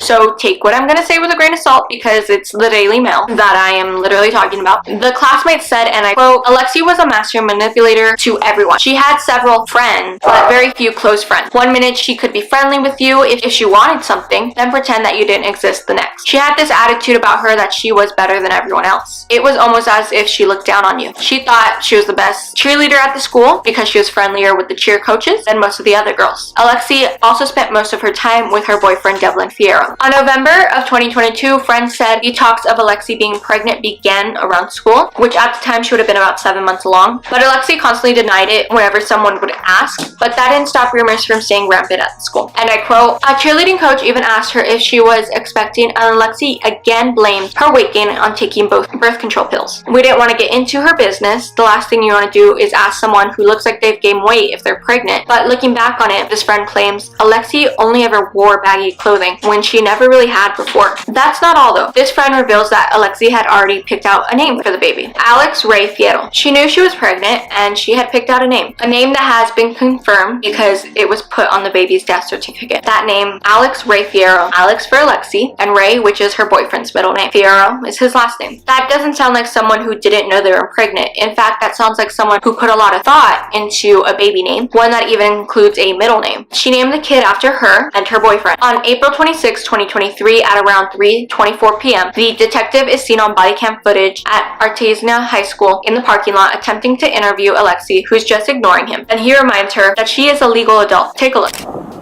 Oh yeah, that is her. She's here. Yeah.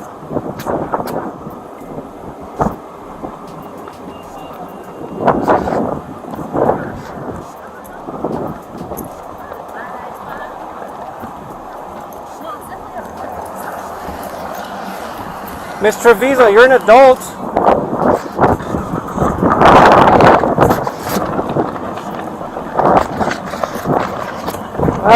That's Alexee Trevizo leaving.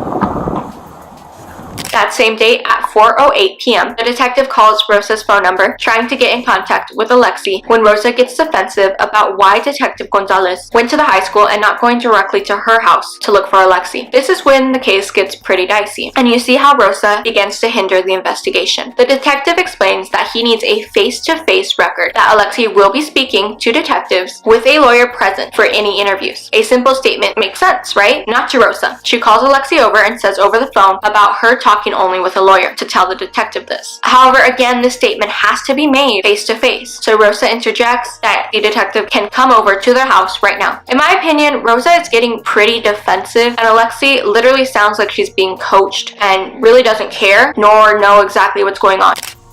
Hello? Hi, Miss Rodriguez? Yes, sir? Hi, this is Detective Gonzalez, Artesia Police Department. Who is this? Detective Gonzalez, Artesia Police Department? Yes, sir. Hi. I'm calling you today because I tried to get a hold of Alexee at school. Why would you go to school? Why wouldn't you come here to my house? Well, because you told me that I need to speak with a lawyer before you talk to me. But I need to hear that from Alexee first. Would she be willing to just tell me that in person at your house? Okay, why What? Yeah, I'll have her tell you. Tell her you're only going to talk to him with the lawyer present. Hello? I need to hear it in. I have to be in person, man, so I know it's her.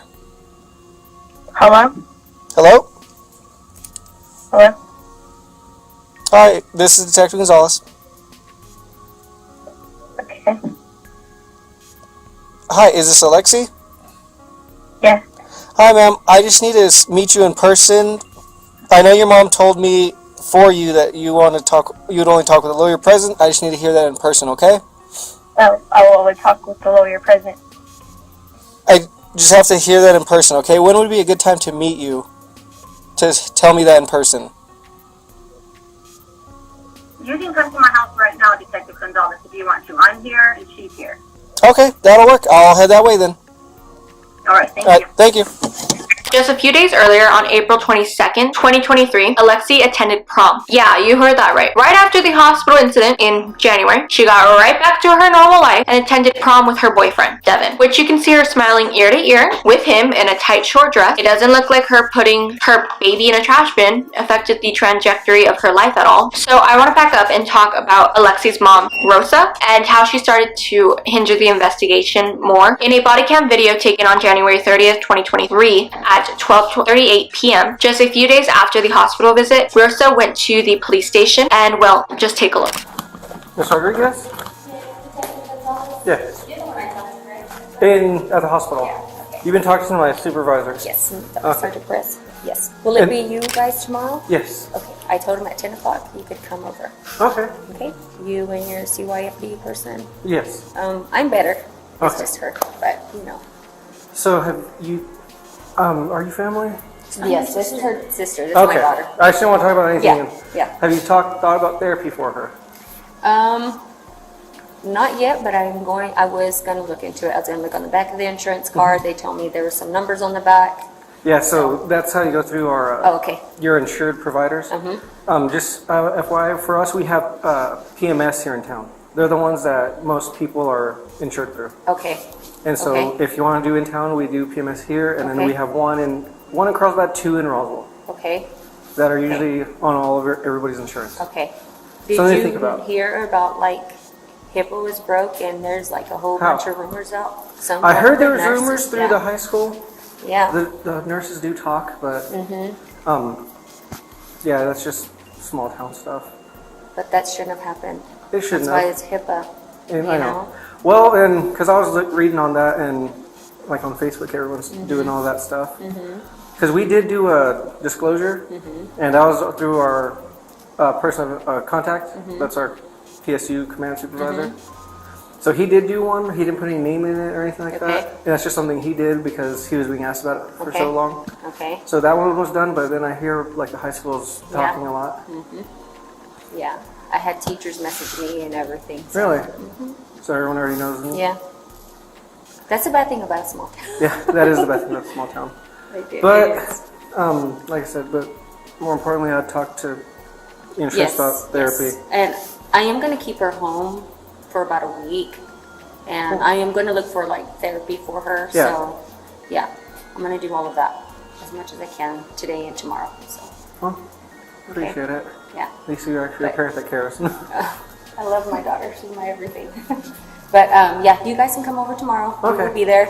We'll it has a red roof. We'll contact you before, make sure it's still okay. Yeah. We do that all just Okay. before, so that way you're not like forget about it. Some Yeah. people do. No, I won't forget about it. Okay. We will be there. Well, you have my number. The supervisor to Yes. talk to is Sergeant Perez. He's Yes, also I've you been have his talking number. to him. Yeah. Yeah. We've been keeping in contact, so. All right. Yeah. Also, do you know, like, when anything about the autopsy, how fast? We asked to expedite it. I still haven't heard a word back. So it did happen on Saturday, but from Yeah. speaking with Wiedemann, the OMI person assigned to the case, he said we're not hearing anything yet. So he told me as soon as we find out, or as he finds out, he'll let me find out. Are we getting him back? Did you know? We are getting him back, right? You will, yes. Okay. And that's why I was telling y'all at the beginning that, with like names, stuff like that, and then who you'd want, like Turpin's and who do you want to do end of life care with.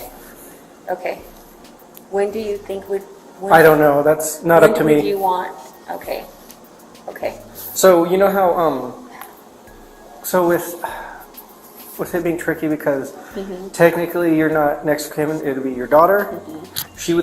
Y'all would still be contacted with it because they'd have to find out where y'all want him to be transported to.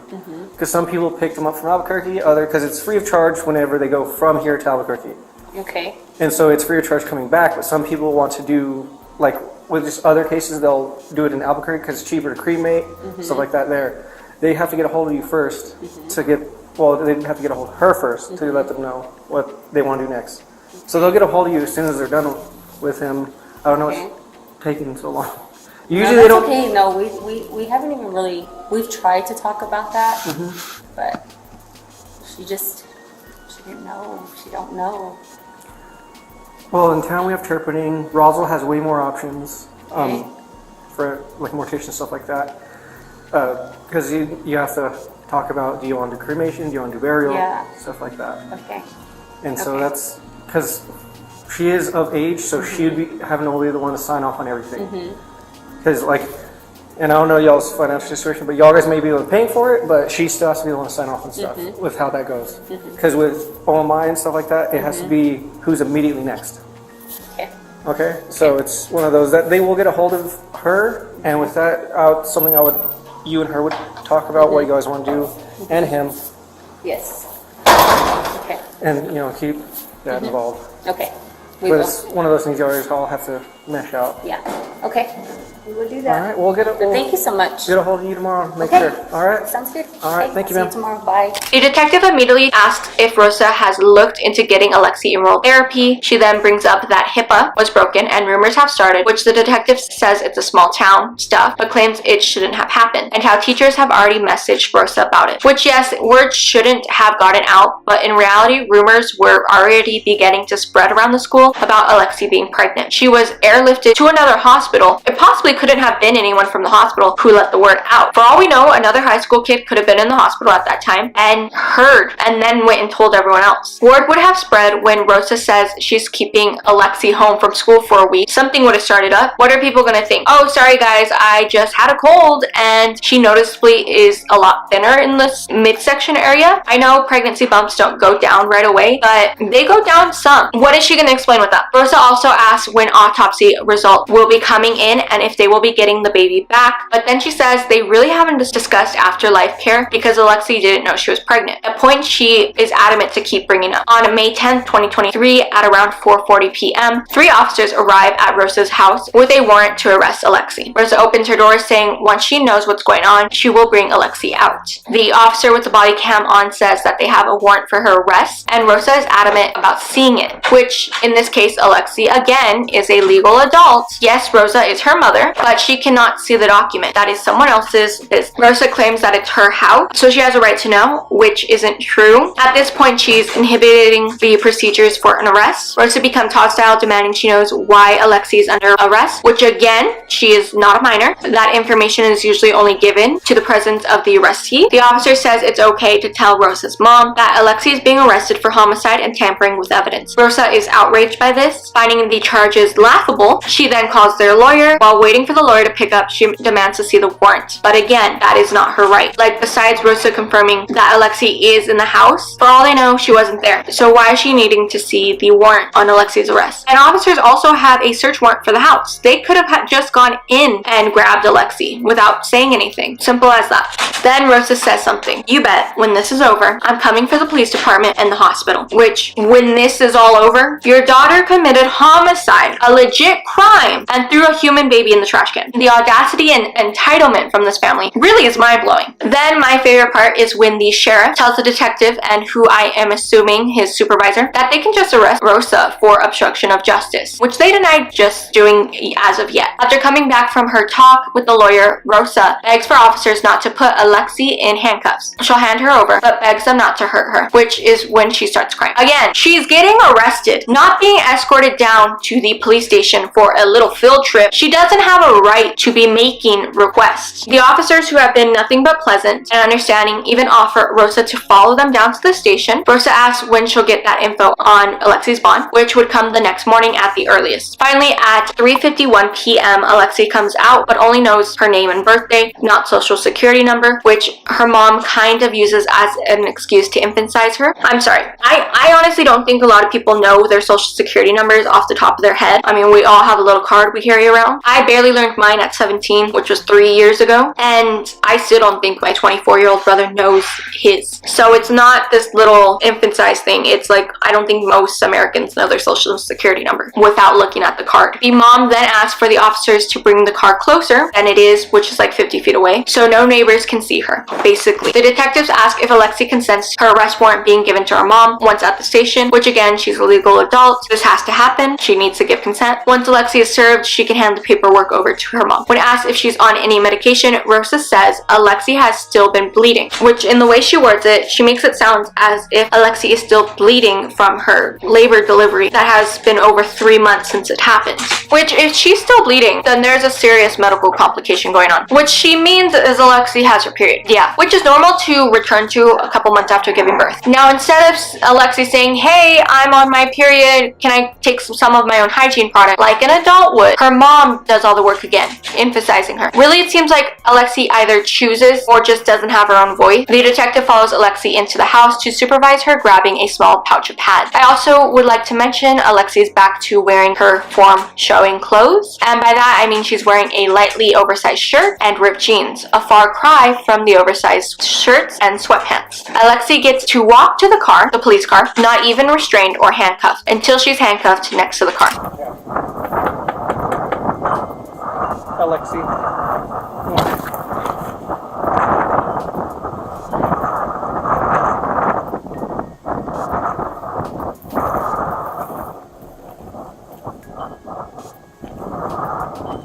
Yeah, I think they went out of town.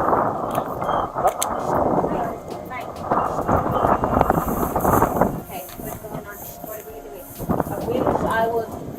I'll bring her out. Just tell me what's going on. For her arrest. Okay. I will give it to her whenever. Can I see her? She can see the warrant when she gets arrested. This is my house. I have a right to see the warrant. I'm letting you know she has a warrant for her arrest. We don't have a search warrant for your house. We have a warrant for her arrest. Okay, can we see the warrant? Yeah, once we, She gets a copy of it. Can I go up there when you take her up there? You can go to the detention. Do you know where it is? Everything? It's Okay, nowhere. so what is she under arrest for? She's over 18.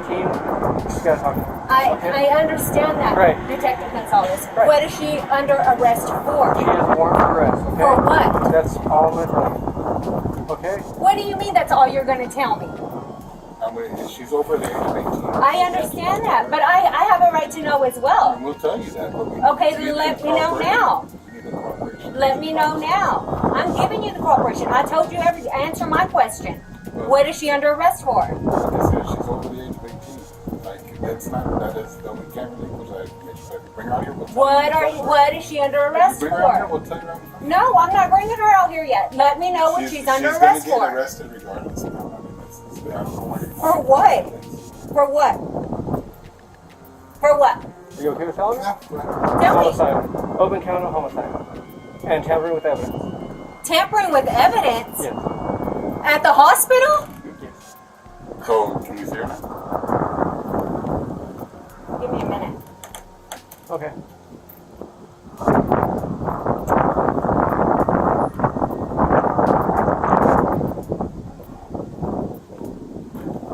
I have a right to see a warrant. It doesn't matter if she's over the age of 18. This is my house. You have a right. You have to show me that warrant.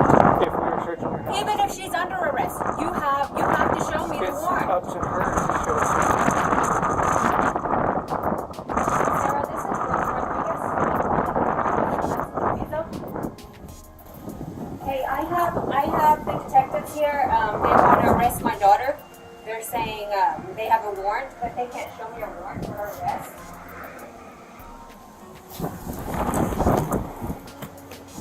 Okay, thank you so much. You good?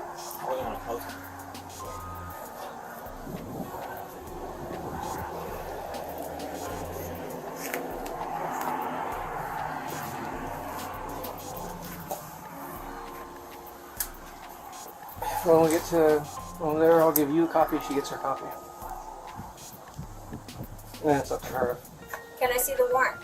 It's an arrest warrant for her. It's Okay, not a can I search see warrant the for your arrest warrant? house. I want to see the arrest warrant. And what will that prove?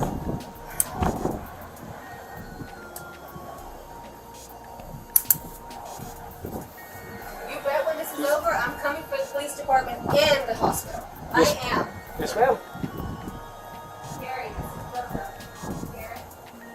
The detectives out here are going to arrest them. They say they have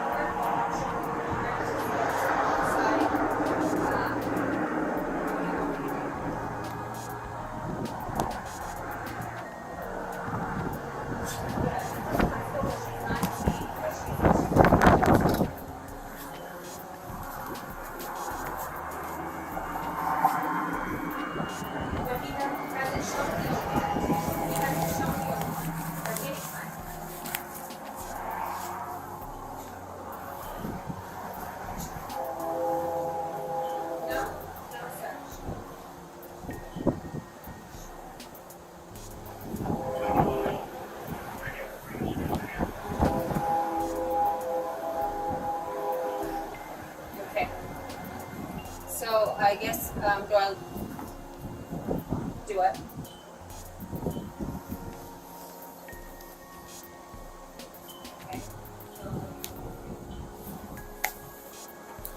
Good response for obstruction. We'll go there. Trying to be protected.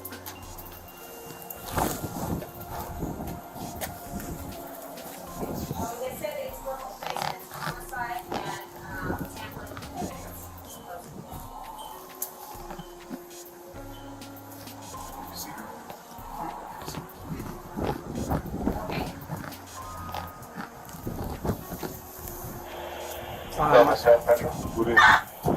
Okay. Probably just nosy neighbor. Okay. Okay, yeah, she's here. She's here right now. Yeah.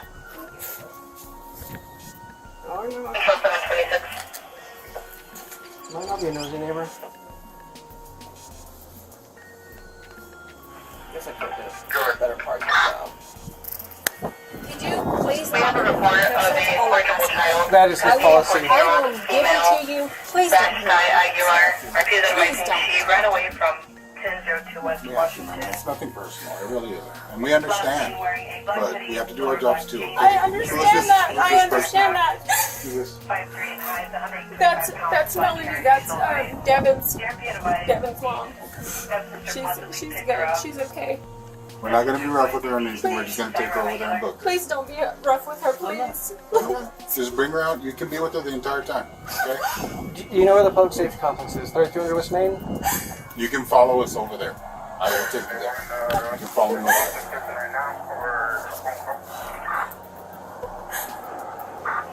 As soon as I release the criminal complaint to her, she can then give it to you there, okay? When can I get, like, her bond? What? That's set up by the judge. It's Magistrate Judge Chuck Foster. He should be doing it. If it's after 3, he'll be doing it in the morning.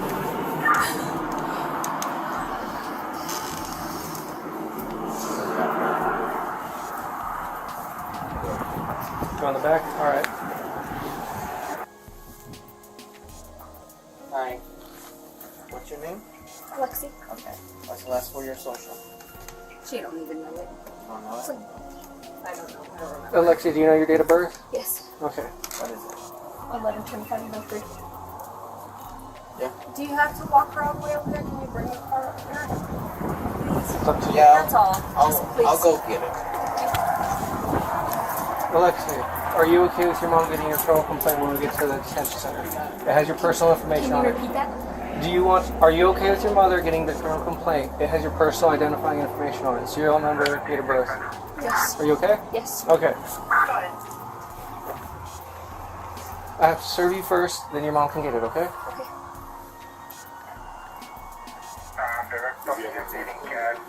I do. He's gonna move his unit around. No medications, anything you need to take while you're in there? No, sir, no. Okay. She has still been like bleeding, so I don't know if she needs. Do you have any? They do. I don't know if they have tampons. They do have feminine products. Okay. Okay. But I'm pretty sure if you take your own, you can use your own. Can she? Do you want to grab some? Can she grab some of that right quick? Or? Yes. Do you mind if Get your little bag. one of us goes? Go ahead. Go ahead. Go ahead.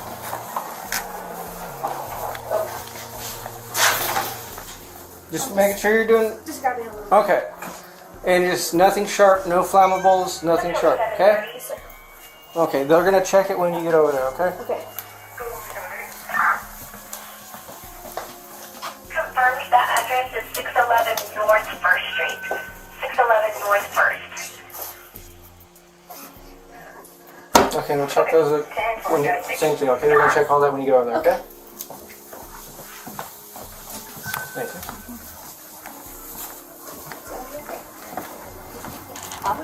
I'm going up there right now too. Okay. All right. What's in there? Personal pads. Personal pads? Yeah, she needs them. Follow me. 3300 West Main Street, Public Safety Complex. If you just go through the front door, you know where we first spoke in the records? Yeah. If you just go over there. Is there any four? Yeah. Okay. I'll meet her in the front. Okay. I'll get with him and do all stuff, go to dispatch. I'll meet you in the front. Okay.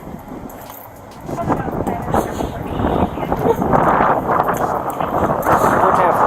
I'll be headed your way shortly.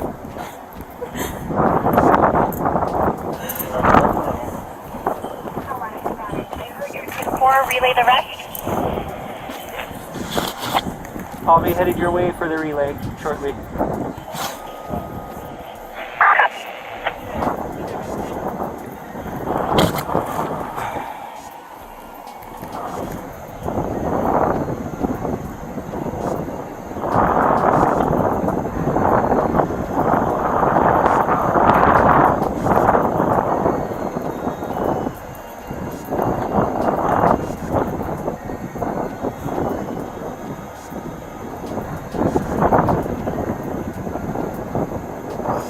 Down at the station at around 4:30 p.m., Alexee is served her papers. Alexee isn't on camera, but you can hear her crying during her replies to the officer's questions. You finally see Alexee during her mouth swab test. She has been changed into orange prison scrubs. Alexee's mugshot photos are being taken while the detective fills out paperwork. The detective hands Alexee her paperwork, offering to make her a copy for her mom, which she interrupts, saying, "You can just give it all to my mom." Criminal complaint. Well, I want to ask you before I give it to your mom, are you okay with her getting that information? Yes. Serial number, all that? Yes. Okay. Would you want to keep this to read, or would you want to give this to your mom, or would you want her to have a copy? You can just give it to her. Okay, you don't want to read it? Right now, yeah, I will. Okay. Alright, the next one is a search warrant for your person. Okay? This is for you. Your date of birth, your social security number. I'm going to be searching your person. What I'm going to be doing is getting a buccal swab sufficient for laboratory testing. Okay? This is both yours to keep. Okay? I'll make a copy so you can read it and your mom can get one, okay? Have you ever been to the doctor's office? Like recently? No, just in your life. Yes. Okay, you know when they do a swab of your mouth to see if you have a cold, something like that? Yeah. That's all I'm going to be doing. All I need you to do is open your mouth wide, like you're yawning. I'm just going to touch the inside of your mouth with a swab, with a cotton swab. That's all I need, okay? It's painless. There's nothing else added to it. It's just cotton, okay?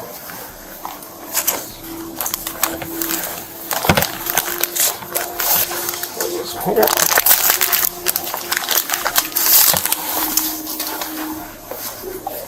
All right, can you open your mouth for me? Okay.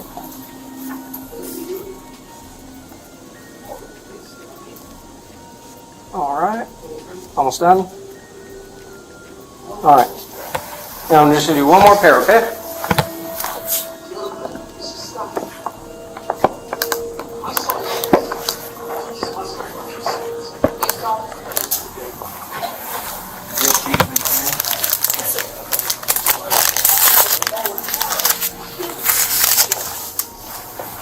Okay, one more time, okay? You want to do the other side of your mouth.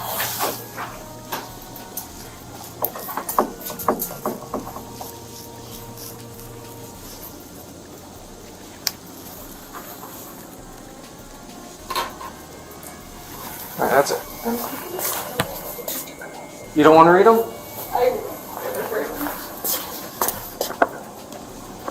Well,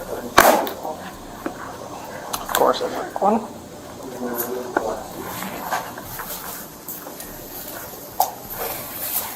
And this is just showing you, this goes with this one. This is showing you, I got 2 pairs of buccal swabs sufficient for lab testing, okay? There's the 2 I got from you, okay? We can make you a copy. It's fine. You can just give it to my mom. So both, all of it? Sure. Yeah. Okay. If you want a copy, you can get it from him, or if I'm here, you can get it from me, okay? Immediately after completing Alexee's paperwork, the detective walks to the lobby where he hands over the papers to Rosa, who is joined by her other daughter and Devin's mom. Rosa asks if Alexee would be staying at the station or transferred, and if they're going to isolate Alexee from general population, because their lawyer, Gary Mitchell, said to. Again, Rosa's words are interesting. She says, and I quote, "If they find out what she did or what they think she did, her slip up there is pretty odd, but she is insistent that Alexee be put in solitary confinement." The officer reassures Rosa that since Alexee has no prior crimes against her, she probably will be released the next day, but the judge has up to 72 hours to see her or she'll automatically be released. Hello, Rosa. So I just had to make sure she got it first, and then she was okay with it. Social's on there, social date of birth, okay? This is her criminal complaint, okay? She wants, this is her copy. She didn't want to give you a copy, she just didn't want to read it, so this is hers, okay? If she needs a copy, we can get her another one. Also did a search warrant for her DNA. All it is a buccal swab, like when you go to the doctor's office, you open your mouth, you have a cough, like when you have a cough. Did she do that? Yes. Okay, this is her copy, she didn't want to read it either, okay? This is called return inventory. This is saying what I took for it, 2 pairs of buccal swabs sufficient for laboratory testing. Okay? This is that. Do you have any questions on any of that? Yes. On this? No. Nothing? Okay. Leave me to it then, okay? Okay, wait. Is she going to stay here? Are you leaving her here or are you transporting? That's not up to me. It's up to your attention. She should be calling you after she's done with booking. Okay, are you going to isolate her?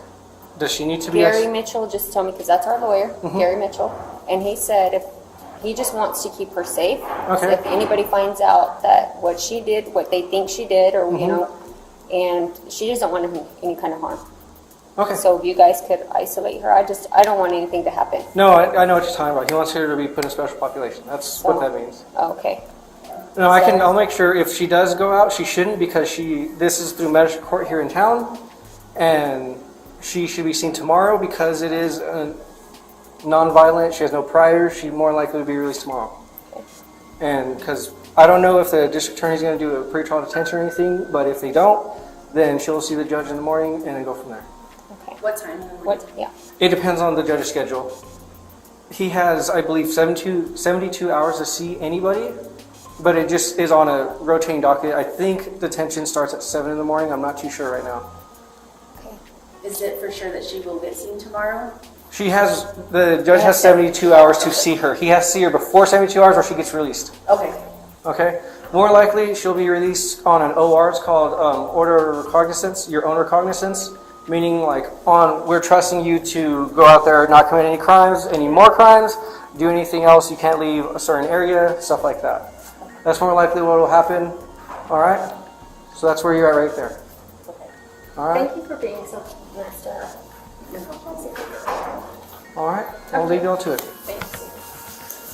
So, we got to the point. Before we go further into the story, I want to talk a bit about my opinion. I showed my mom all the footage you have seen up until this point back in early July. She is also into the true crime genre and adores Dateline. She also works in education and specifically with teenagers. So I wanted her opinion on the case because I'm not a mother. I'm a mother of dogs, but not of human. And I'm much less not a mother of teenagers or legal adults like she is. Up until this point, this was all the information out on the case back in July. So I laid out all the videos for her to watch. I had already formed all my opinions, but but I thought maybe I was being too harsh. The first question I asked is she thought Rosa knew that Alexee was pregnant, which she said based on the footage, it seemed like she didn't, but she could have been in denial knowing her teenager was pregnant or had suspicions because of the cheerleading photos that are pretty obvious. I then showed her the nurse's interviews followed by the arrest and asked her opinion on Rosa's behavior. She said she understood to a certain extent that Rosa was being overprotective over Alexee as a mother, but her demands to see the warrant and pulling the cop car closer were pretty out of pocket. I also reinforced that Alexee is 19 years old, not a newly turned 18-year-old adult, so she legally had been an adult for over a year. Her mom trying to emphasize her is wrong. I then asked my mom the hard question. If I was accused of what Alexee did, would she be acting the way Rosa was? Earlier, you probably saw when Rosa mentions that she has another daughter, but she specifically says Alexee's her favorite. I'm my mom's favorite. So I wanted to ask this question. She thought about it for a couple minutes, but then said after seeing the April phone call, she would have not. I would have to have faced the decisions I made and cooperate with the law. She would have gotten me a lawyer, but as a legal adult, she would make sure I face the consequences of my own actions rather than just wanting to impede justice. She still would be in my corner, but she would not try to do everything Rosa has. We then discussed how New Mexico is a pro-abortion state. If she knew early on that she was pregnant, as a legal adult, she could have terminated pregnancy or turned the baby over to the hospital if she really didn't want the infant. Like I mentioned, how her high school friend said she had already picked a name out. She may have been scared to tell her family. Trevizo is a Mexican last name, and Hispanic families are very particular about teenage pregnancies. Some love them, some hate them. Like the nurses kept saying, it seemed like she feared her mom the most when it came to finding out, not the repercussions of disposing of a human child. On May 16th, 2023, after a hearing in front of the Eddy County District Judge David Finger, Alexee Trevizo was released from custody on a $100,000 bail. She was allowed to return to school and attended her own graduation. One of which, if any other student said a single thing about Alexee, they would have been kicked out of their own graduation. She was subjected to follow a daily curfew of 7 a.m. to 7 p.m. every day and did not have to wear an ankle monitor or serve under house arrest during her release up until trial. She was required to attend mandatory counseling and was permitted to travel to Texas without permission of the court to visit family, her grandparents to be exact. Any other out-of-state travel would require permission from the court, which it literally feels like the courts are letting her do whatever she wants. She got to travel past state line, go to her own high school graduation, and she didn't have to wear an ankle monitor. All she really had to do was follow a curfew. If any terms of her release were violated, Alexee would be sent back to jail ahead of her trial. At this time, in May of 2023, the jury trial was set to begin on October 2nd, 2023. Then, just recently on August 9th, 2023, just last month, it came out that Alexee Trevizo, along with the help of her lawyer, were suing the ER hospital, claiming that the drugs she received during her treatment caused her to deliver a stillborn baby. So Rosa's threat to sue the hospital came true. In a wrongful death lawsuit, Alexee accuses the nursing staff of administering several medications to her that caused the baby to stop breathing before birth, resulting in a stillborn. I went over it earlier, but to recap, she was given morphine, ketorolac for pain, and Zofran and odonazepam for nausea. Based on the baby's autopsy, which shows he did take a breath before being found unalive, so Alexee's claim is invalid. He was delivered alive, not a stillborn. His autopsy showed that he had 0.19 nanograms of morphine in his system at autopsy. The report also showed that the baby tested positive for COVID-19 and influenza. According to medical professionals, the amount of morphine was 1900ths of 1 billionth of a gram of morphine in an infant's system. It is basically not a deviant from the standard of care in the emergency room to administer morphine to someone who was known to be pregnant. The amount was so insuitable to be able to end the child's life. According to the court documents, Alexee Trevizo went to the hospital at 11:47 a.m. Around 20 minutes later, she was given the medications, and documents state some of the medications may have warnings in regarding to a pregnant patient. At 12:51 a.m., labs came back with the positive pregnancy, but staff continued to administer the same medication. From 1:30 a.m. to almost 2 a.m., she was left in the bathroom unattended. Her lawyer, Gary Mitchell, said, and I quote, "You never allow a woman that you know to be pregnant to go to the bathroom unassisted, because if they're pregnant, they may either be having a miscarriage or they may be giving birth. That's just common." How does that even make sense? Like, the hospital people did not know how far along she was, and they constantly checked on Alexee. Is someone supposed to sit in there while she was using the restroom? She gave no indication that she was going to do what she did. And it's not like if they asked, "Hey Alexee, how far along are you?" she's going to be telling the truth. She'll probably lie again. Around 2:40 a.m., the baby was found and pronounced dead. Gary Mitchell said this, according to our experts, baby didn't have a chance of survival and didn't survive. The morphine and the negligence of the hospital was the direct and true cause of death. When asked about how to justify the baby being put in the trash can, Mitchell replied, well, what else was she supposed to do? And I quote, how are you supposed to think when you're on all of this medication? You know, normally when we put people on this kind of medication, we don't allow them to do anything unassisted. You know, that's the reason we have rails on beds, for example. That's the reason why we have nurses watching. Which, can I just say, I had severe surgery on August 1st. Literally is the reason why I can't walk. I'm in a boot for another couple weeks. I was put on all these drugs. In fact, I was even on stronger pain meds, like Percocet and fentanyl, administered by the hospital in my IV during the surgeries. I even had a nerve block, so I couldn't feel the lower half of my left leg for 4 days. I was able to go to the bath alone. I moved unassisted constantly. I was even on anesthesia. So if you've ever been on anesthesia, you know, like, you're pretty disoriented. I was perfectly fine. I was on all these drugs. I took these drugs for days after. Zofran and Odonastron and morphine and Percocet. I took them for days after. I went to the restroom alone. I showered alone. Of course, I had someone looking after me, but that is not a valid excuse. Nowhere in my mind was I like, hey, let me harm my dog. Hey, let me harm myself. That was not on my mind. What was on my mind is sleep. So this claim is just infuriating, because anyone who's had any sort of surgery is probably on these drugs can tell you that's not where our mind goes. Her lawyer, Mitchell, also addressed videos and pictures that have surfaced on social media, questioning how she was unaware of her pregnancy, the one she saw earlier. He claimed, and I quote, when you have a woman start to talk to you and say, well, she shouldn't have known. I knew I was pregnant. I knew I was pregnant right after I conceived. Well, but the national statistics, the fact the world statistics are that 1 out of every 2,500 women do not know they're pregnant until giving birth. He also told reporters he had filed to not only dismiss the criminal case, but suppress evidence that would be used in the criminal case because doctors violated patient privilege. He said the information that was leaked to social media now plays a role in having a fair trial. It gets better though. In Gary Mitchell's interview, he claims this about Alexee. She gained weight because her boyfriend and her ate at McDonald's every day. This explanation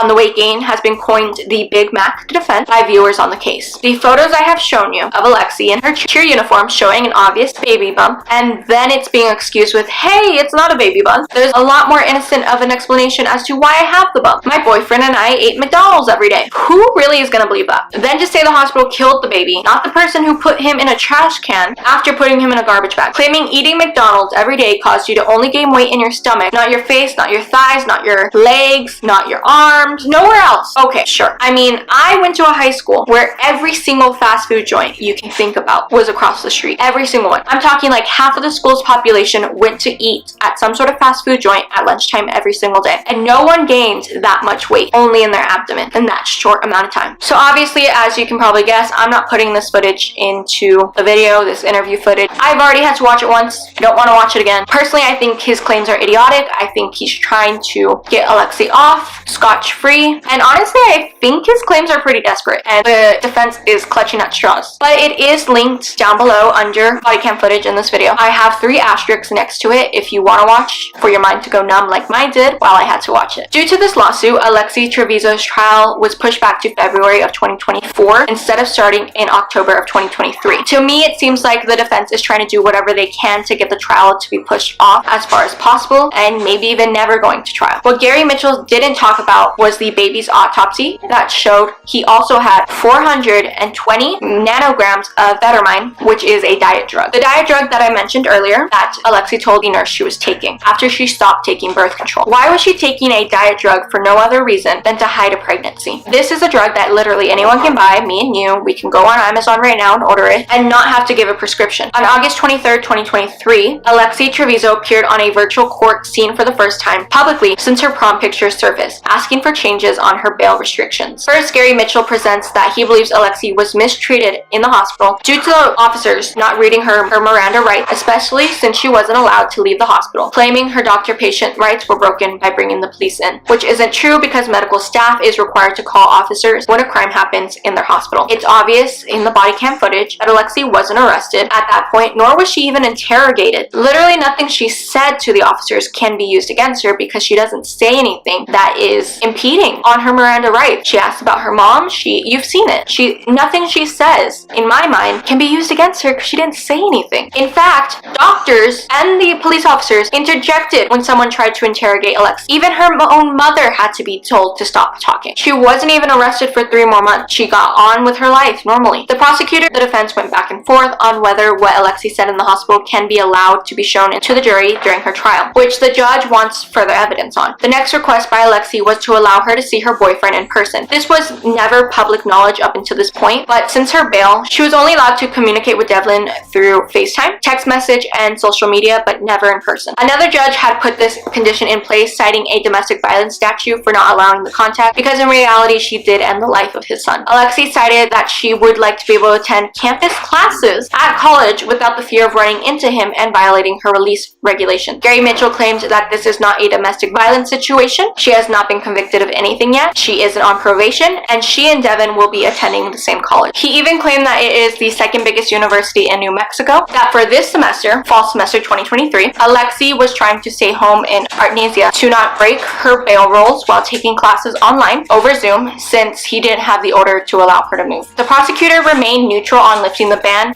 but he did point out at this point in the case, there is no reason that the pair needs to be having in-person relations. The judge lifted the no in-person contact between Alexee and Devin due to their school campus being vastly large. It was then revealed that Alexee's trial was pushed back again into August of 2024, so that's less than a year away. But now, instead of it being next month, it's another 11 months away. Until police got there. They called 911, the police were there. We're not talking about a lengthy period of time here. We're talking about within minutes, really quick.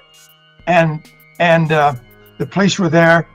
The sergeant comes, the officer comes, and then then they talk to the doctor. They go in the room, and in the room at the time is my client, her mother, the doctor, and the two police officers are standing, and she can't leave. And that's in their reports that by that time they've got this information. They have a baby that's deceased. They have a doctor. They have the baby, and they have information, and they're going in to talk to the mother. But my position is the doctor-patient privilege still applies, because we do this all the time in hospitals. We have spouses present. We have family members present because they brought them in. And a lot of times the people aren't in their right mind to make decisions anyway and need a family advisor. But the privilege. She came with her mother. She allowed her mother to be present. The court would be familiar that a patient has a right to not have other people in their room. They ask if it's okay if that person stays. That's normal treatment. The state would submit. So, Your Honor, we believe there are three different things going on here. And for defense to lump it all in and say it's all privilege before the court, we would disagree. And so some distinct acts or events that occurred that are privileged or may be privileged. I'm seeing other. I can't lump this into one event, a long-run event. I think we've got, for example, I'm thinking that the whatever happened in the hallway, which I think is just a video of her going from, I guess, a treatment area down the hallway into the bathroom, right? That's a public area. I can't see that video would in itself be a privileged video. I've got other questions about other parts. I do think it's a good idea that you should. This is not a domestic violence situation between the two of them whatsoever. And that statute shouldn't apply. What should apply is that we can't, she hasn't been convicted of anything. She's not on probation. And as long as they don't discuss the case, they should be able to see one another. They both attend the same university. Okay. It's the second largest university in the state, but they both attend the. Yeah. My client is trying to stay at home, and take classes from the university. So we tried to avoid that problem this semester because I didn't have an order and hadn't had this heard before then. But I'm asking that the court take a look at the motion and the state's response, because one, I don't believe we can order that in that fashion because of the cases I cited to the court, including Johnson and some other cases. And two, she has not violated that whatsoever. The judge allowed them to communicate via telephone and or there's so many different media ways to communicate, but they couldn't be in person. And she's honored that. She doesn't go out at all other than to come to my office The court allowed her to go see her grandparents. The prosecution, probable cause is found and probable cause has been found. This court can set restrictions to ensure that there is no conduct that could lead to a further crime involved in this case. And that is why Judge Finger made that restriction. The court can fashion conditions of release that allows her to attend a university that this same individual could attend. Maybe they're in the same class, maybe they're in the same lab, the same bookstore, the same restaurant, but it's no different. There's no reason for her to have a relationship with this person based on what the facts of this case are. But I'm going to go ahead and I'm going to modify the conditions of release. I'll allow her to go. It's New Mexico State in Las Cruces, right? That's correct, Your Honor, it is. Big university, huge. I don't know what the student count is, but I'm sure it's several thousand. Las Cruces is a sizable city. I personally, counsel, I'm really trying to get in my mind how you can invoke a domestic violence prohibition against personal contact. First off, nobody's invoked the DV statute. There's been no allegation of domestic violence. I don't think that translates into this. I really don't. My gut reaction is that does not translate. As of right now, this is all the information I have on this developing case. I mean, literally, as I was researching this case, this came up. This last point, I was writing the script, I was finishing the script, and that last point came up. So from right now, September 1st, when this goes live in a couple days, something may come up, and I will probably drop it in a pinned comment below. Obviously, this will have a part 2 after the trial. I do want to conclude with a couple final thoughts. Alexee gave birth in January of 2023, which means she would have gotten pregnant in May or June of 2022. So she knew for quite some time. I know I didn't say the college name earlier, and that's because I want to talk a little bit more in depth about it. The university Alexee Trevizo got accepted to and is attending is New Mexico State University, NMSU, in Las Cruces, New Mexico, which is about an hour north from El Paso. I couldn't find the source again, but her mom, Rosa, would constantly bring up Alexee being a good girl who was a cheerleader and got into NMSU. Wait, now that I think about it, I think it's actually in one of the court hearings with Gary Mitchell that her lawyer says this. Anyways, I'm gonna say this with the utmost respect I can, and by that I mean the absolute least amount of respect I can give, because I'm at my wit's end. And this is no disrespect to anyone that goes to NMSU at all, except Alexee. NMSU is not that hard to get into. It's not Harvard, it's not Brown, it's not an Ivy League. Hell, it's not even the school I go to in Boston, which is, I would say, 20 times harder to get into than NMSU. My brother and I went to separate high schools. We both graduated from El Paso districts, but we both went to separate high schools. I went to a STEM high school, he went to just like a regular high school. And both of our school requirements, his was he had to apply to 3 colleges, and I had to apply to 5 colleges in order to graduate. We had to apply to colleges, I had to apply to 3 scholarships. I don't know if he did. I'm trying to say this respectfully for people who go to NMSU. I mean, no disrespect to you. I'm sure you would agree with my points, hopefully. One thing they told both of us, my brother is 4 years older than me, so he graduated in 2017, I graduated in 2021. One thing they told both of us at 2 totally separate schools in the same district was that the 2 schools that we must show that we applied to are UTEP, El Paso's University, the University of Texas at El Paso, and NMSU, because it's guaranteed that everyone gets in. Mostly everyone gets in. Whatever it says on Google is the acceptance rate is a lie, okay? It's like more like 89 to 95% get into NMSU. I really am trying to be nice, because if you apply to those schools, almost everyone is gonna get it. And I'm saying this as I got in, my brother got in. Obviously, we both chose not to go to that school, but his GPA was about a full point lower than mine.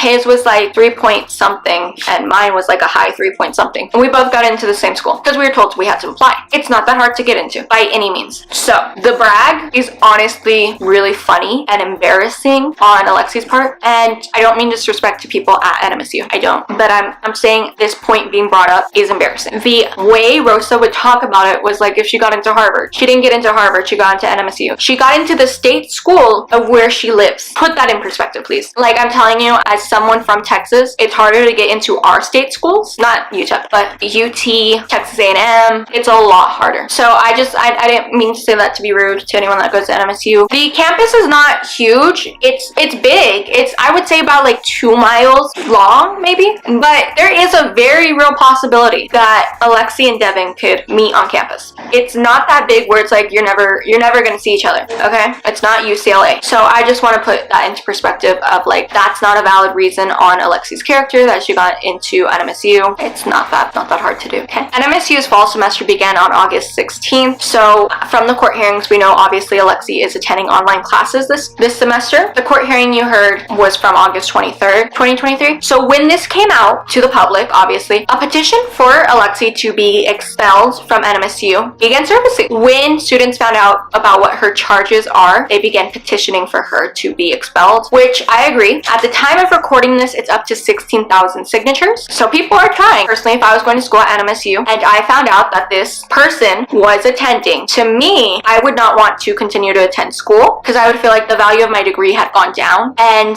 the requirements, the type of people they let into the school was not up to par. I understand NMSU not evoking her admissions yet because she hasn't been convicted, but still, who's to say next semester when she is allowed to attend on campus, moving over 3 hours and 177 miles away from Artesia to Las Cruces, she just gets to attend college with her boyfriend. She gets her little happy ending, college sweethearts, high school sweethearts. Seriously, who's to say her college schedule won't affect the next trial, the trial that's currently set? Who's to say it won't be that, oh, we can't have the trial because Alexee's fall semester starts? Who's to say that? Who's to say that doesn't happen? Who's to say that NMSU is going to ban all students from talking about her and her case, or they get expelled? Who's to say that? It's just like her high school did. To this point, does it not seem like she has no consequences for her action? Or until the trial, she just gets to keep living her life normally. She gets to go to college. She gets to move away from home. She gets to go to prom. She got to graduate. There has been no real consequences for this girl up until now. Really, the only consequence is her 7 to